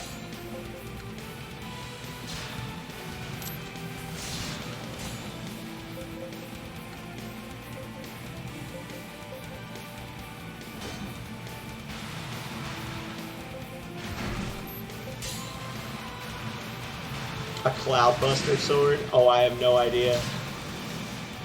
Probably nobody.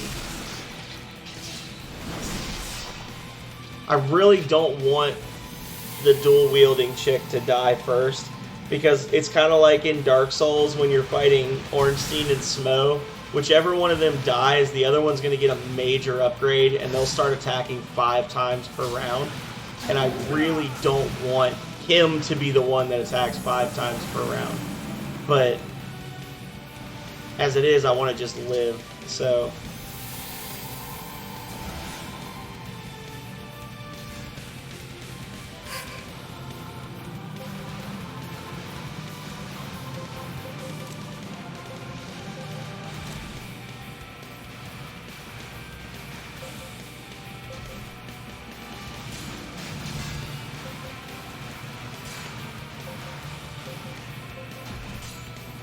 Alright.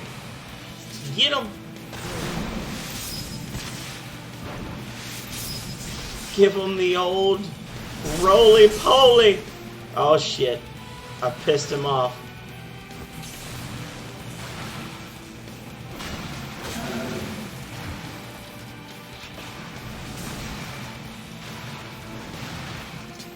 Oh, here it comes. Hammer spin. Drops morale when he uses it. Because he's just so redonkulous.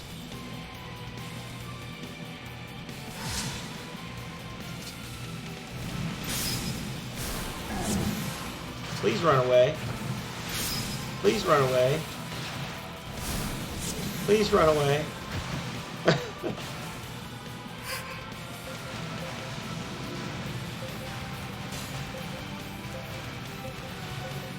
I guess nobody wants to resurrect Rush. You know what it probably is I have not been buying healing items like I'm supposed to, and I probably just don't have enough healing like the vivification herbs to level him up. That's probably the major issue here. Kill him. Kill him.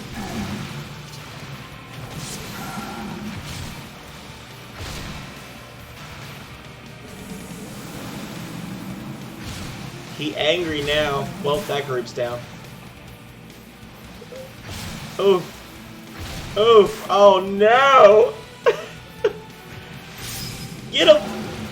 Oh my god, he did 24 damage! The piece of crap. Alright, Balson, it's all up to you, Brennan. Oh, never mind. You're gonna die. You're gonna die so fucking hard. Oh my god. Yep, here we go. He's hitting everybody. Yep.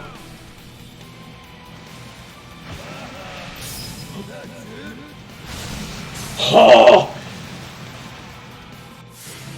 That's why you hire Simri. Right fucking there.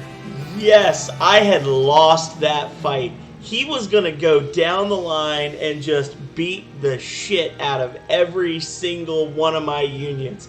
And Simri, with the clutch counterattack. Yes.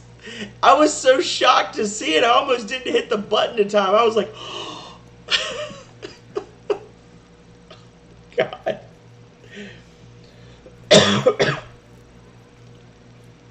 Lord.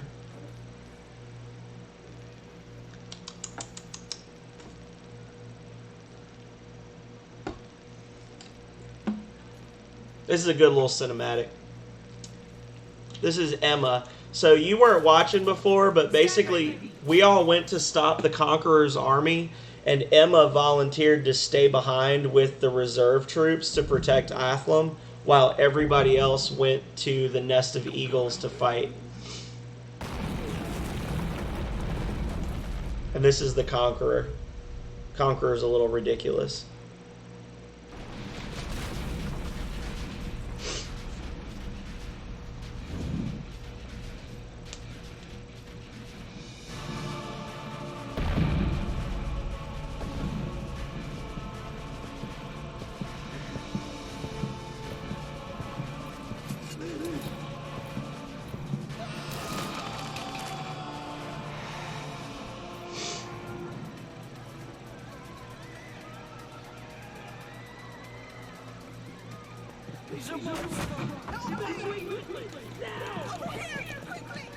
What is he doing here? Get back!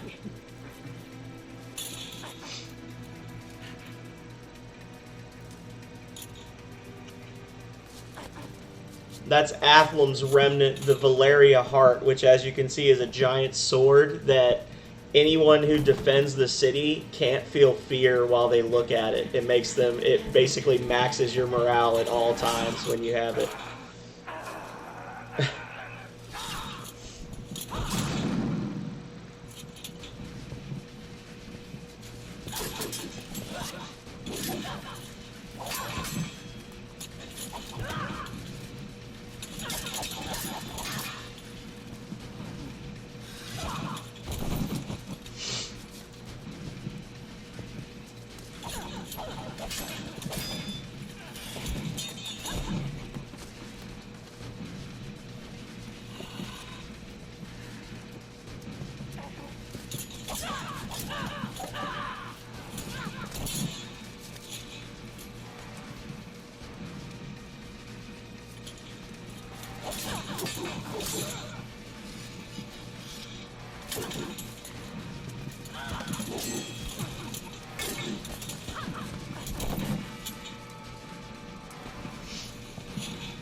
Oh shit! She got him!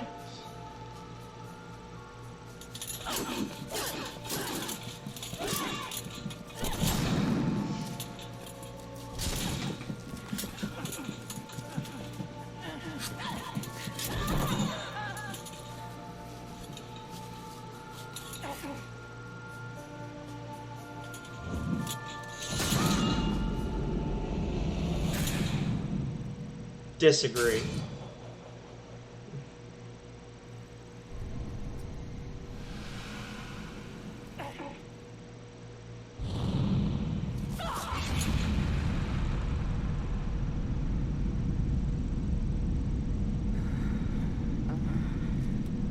Valeria Hart. Did it?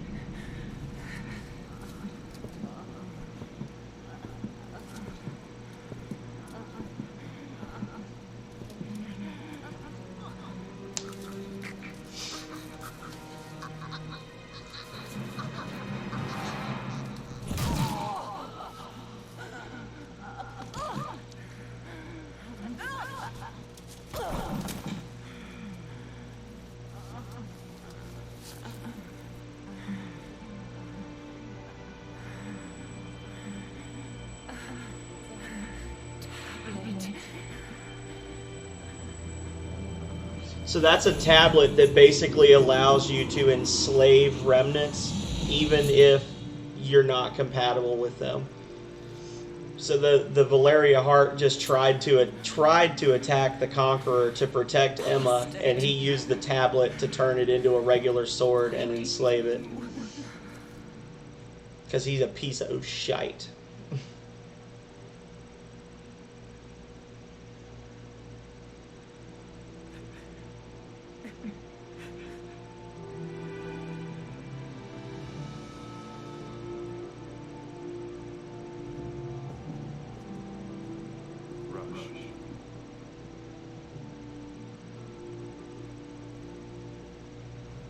Mom, if it weren't for that tablet,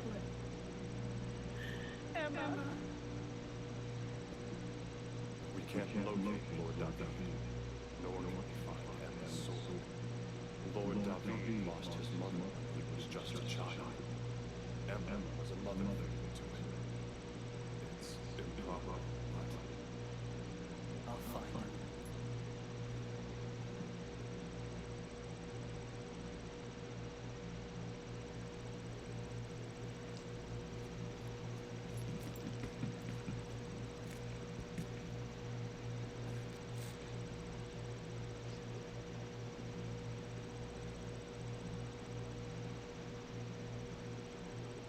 This was my mother's girl.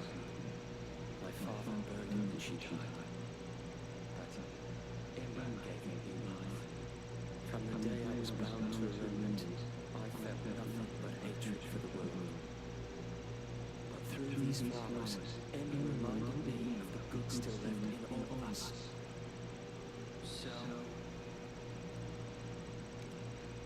Duke Emily could announce his decision to vanquish the Conqueror in the end. The Lords are sure to gather their remnants and fight by his side.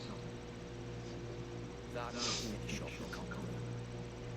Dave, something's been bugging me.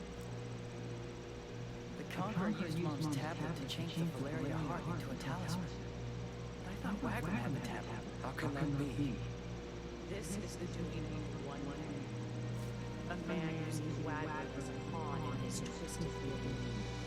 At the same time, he manipulates the Conqueror to spark a war, for no other reason than to demonstrate the horrors remnants are capable of. Once a world war erupts, the people will no longer believe the Lord's fit to control the remnants. If the descendant of Marion Marsh were to appear after all that, she would easily be given control of all the remnants.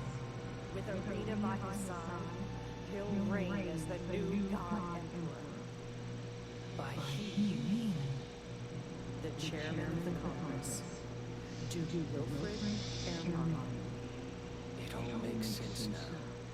Lord Dudley, I know this is a selfish request to make it a time like this, but you must save my daughter. I have already promised Rush that Alina will not be a part in this war. Please, get her. Thank you. Thank you so much.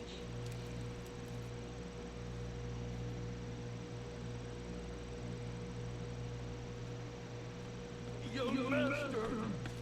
Calm down. I am all right. Lord David.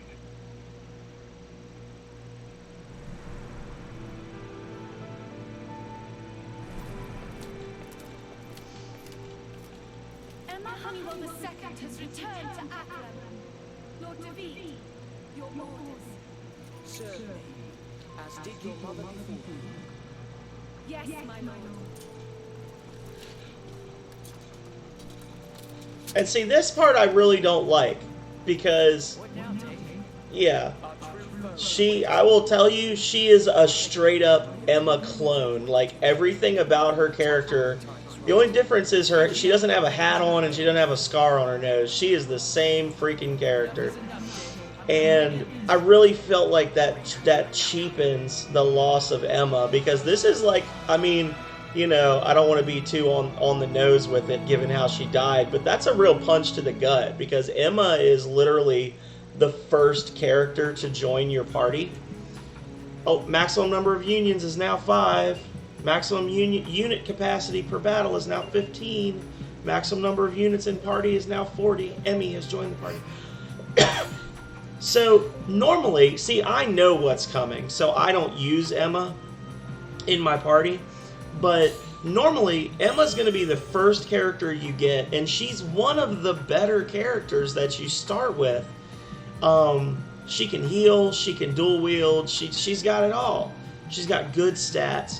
And then they kill her, and you're like, no, like, you can be like, no, I loved Emma's character so much. Or you can be like, no, I liked having Emma in my party so much. And they literally say, hey, don't worry, the cinematic's not over yet. And then they bring you in Emma's identical twin younger, you know, like identical twin daughter, Emmy Honeywell. And Emmy just joins in with all the same stats, all the same abilities, the same equipment. Emma Honeywell II. Everything about her is the same, except she's got slightly upgraded gear because, you know, she's been off adventuring or whatever. And I really hate that. I kind of wish, like, she actually carries over her moveset from Emma to Emmy. I kind of wish they didn't do that, because I would have preferred, for Emma to not die, because I like Emma. But I would have preferred even more for her to just stay gone. Because they literally say, okay, Emma's dead, psych, here you go, you get the exact same character back, but don't forget she died, so you're upset now. Like, and that's a cool cinematic. That's honestly probably my favorite cinematic sequence in the whole game. You know, it's cool, it looks cool, it's got a couple of little surprises in there, it shows off how insanely powerful the Conqueror is. And it also shows you, you know, the Remnants. That's the first time you get to see a Remnant act on its own. And yeah, it's such a cool little thing. And it's not the end of disc 1. That's the other thing, is it's not even the end of the disc. They've got some other stuff you have to do to actually finish the disc. But that would have been a perfect point for Emma's just gone. Maybe you get Emmy at the end of disc 2. And in the meantime, you just have to deal with the fact that you've lost her. And now it's time to start the middle piece. You know, that's that Star Wars trilogy mentality. You know, finish on a high point, then finish on a low point, finish on a high point. I don't know. That's just me. I still like the game. I haven't been looking forward to having Emma die, but I've been looking forward to hitting this storyline point, because it, as I said, it is one of my favorite storyline points in the game. And now I can create a new union with Emmy, and we're gonna get to do some stuff with her later that'll be pretty cool. Boom. And Don't let my age fool you. Hope it looks all right.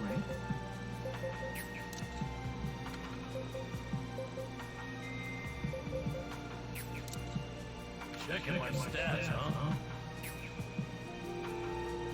yeah. And they kind of hint at it, because as you're progressing through the game, you see Emmy in different places, but I think it cheapens the sacrifice of Emma to just have Emmy immediately appear. And then you have to have her in the party because A, she's really good, and B, later on we'll get our hands on the tablet, and then we can go around and gather remnants. Now, Zyfel didn't get to see this, but in a previous episode, there's actually a quest you have to go on with just Rush and Emma into the Newmore Mines, and you run into a statue. It's a remnant that looks like a set of conjoined twins.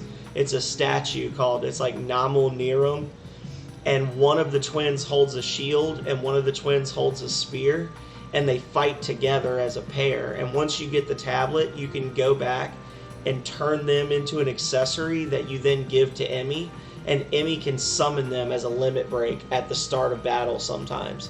You get Namul Nirum as like a bonus union in battle. So it's like you gotta have her because it gives you a free 10,000 HP ally. But yeah, it's just mixed feelings about that. But no, Pokemon Sword and Shield was a reference to this, maybe. But anyway, I know I just saved, and I'm probably gonna end up tweaking Emmy's squad later because I already said Rago is not very good. I just needed a couple of healers and a well-rounded group. Torgal's not that great either, honestly. Let's see. I was honored to carry out this task. Yeah. David has to be his own group because he has a remnant that's like a giant cannon that just nukes the whole field that he'll start using soon. And then Balson and Loki they don't get remnants, but later on Balson will take a backseat to another character and Loki will take a backseat to another character, and then we'll have our group set up. So anyway, yeah, that was almost 4 hours of The Last Remnant on the back end of 2.5 hours of Halo Reach. So we're approaching the 7-hour mark for me on streaming. I got to get up in 4.5 hours to go to work, so we are going to call it here. Definitely thank you to Kid Vard and Zyfel for coming in and keeping me company into the wee hours of the morning. Definitely thank you for all of the gift subs that were dropped in here. All told, the two of you gave out 7 gift subs, which brings the total number of subscriptions to my channel up to 8, I think, or 9. So I will name a Pokemon after each of you when I start my stream. But no, I truly do appreciate it. I really do. I had planned to just play this for a little bit to chill out after getting spanked in Halo, and honestly, this turned out to be one of my better streams. Not just because of the subs, but just because it was a long stream, but I had people in here the whole time talking and hanging out, and it felt good to have people to talk to while I was playing, you know. So you guys are all awesome, but I have to go to bed. So with that, thank you everybody who came in tonight for watching. Definitely be sure to jump onto my YouTube where you can catch all of the older episodes of The Last Remnant.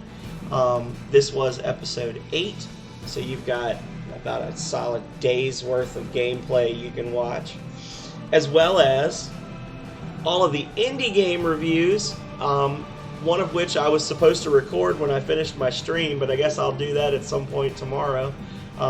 We just broke 50 indie game reviews on my YouTube, so yay us. And we're rapidly approaching 150 videos total. When we get to 200 videos, I'll have to do something special. So, yeah. Thank you again one last time to everybody for coming out. Thank you everybody for watching. And until next time, stay healthy, stay safe out there. Later.